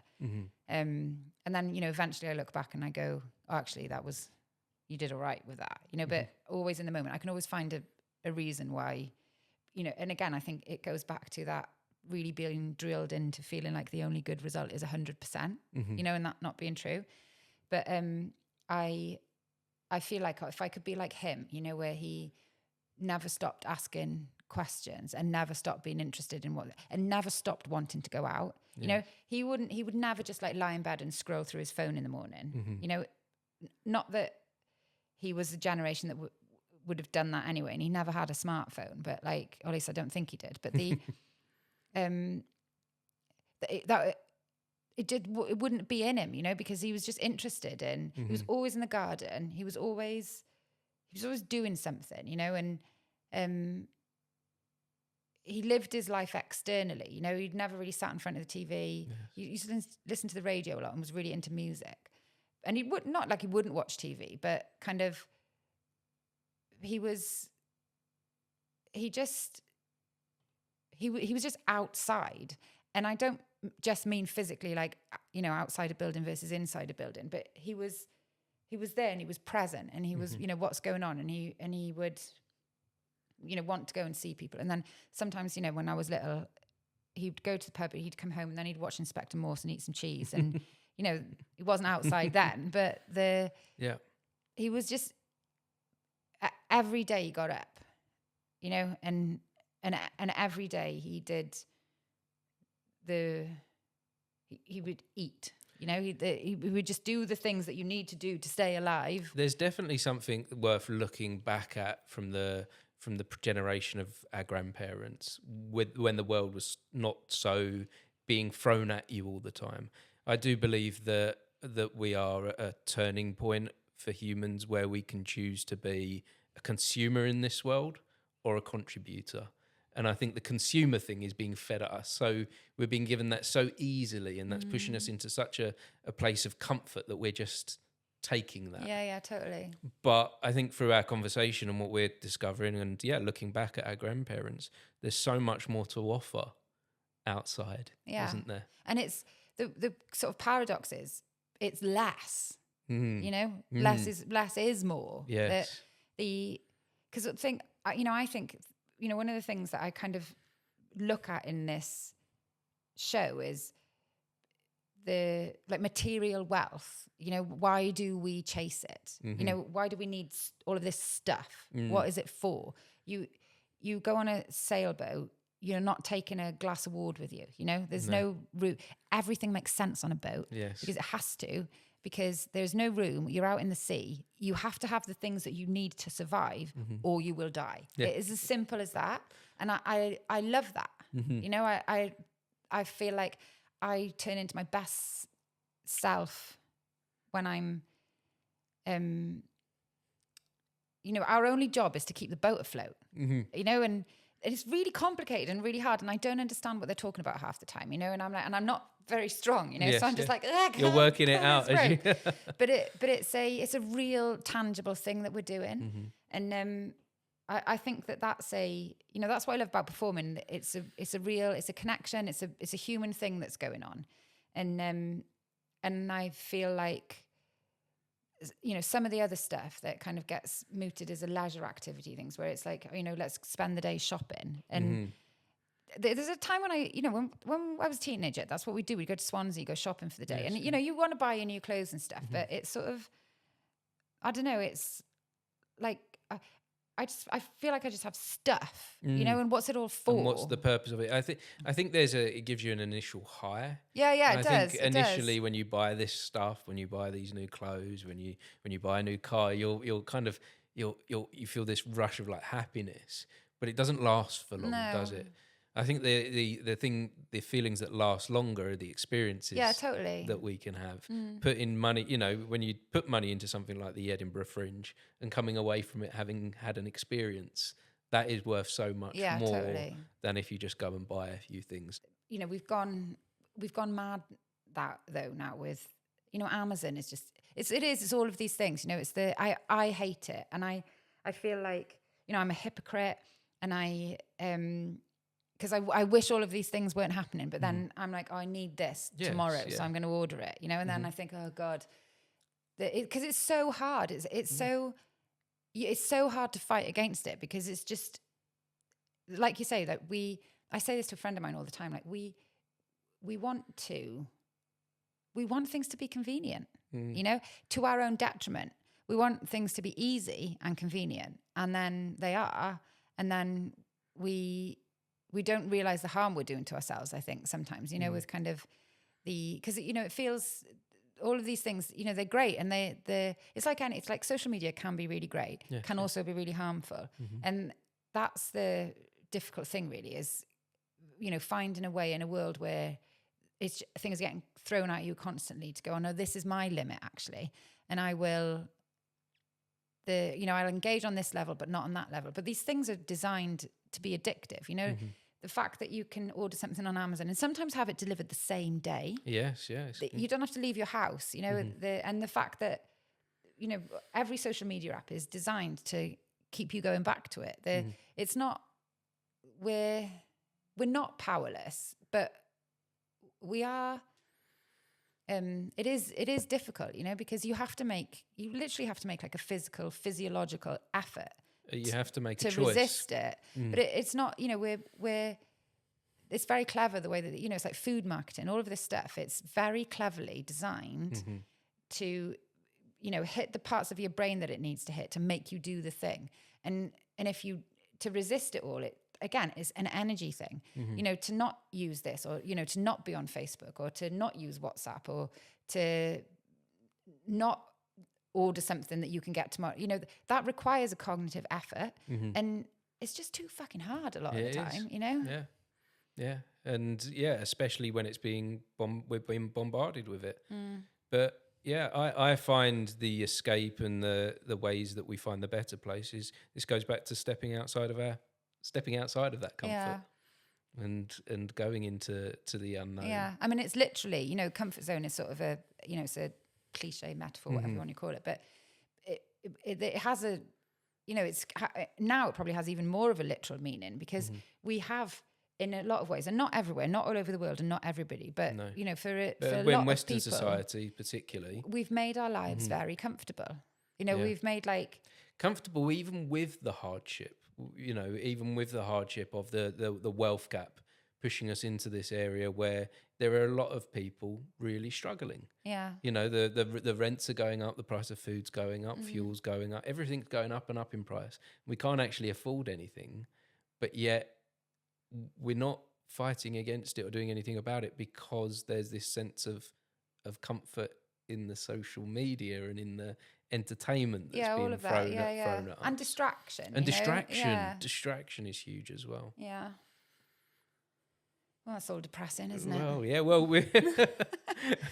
Well, I hope that we've had some discoveries within this conversation. I definitely have. You've definitely given me some inspiration today for me to step outside of fear as I move forward. But also don't be afraid to just hold its hand. You know, it doesn't, I think that there's something healthy about fear, and we do need it. You know, you can't not be afraid of anything, you know, because that's how, you know, kids are not afraid of anything, you know, and they stick their hands in fires, don't they? You know, and then that's how you learn. So it's a useful thing sometimes, but the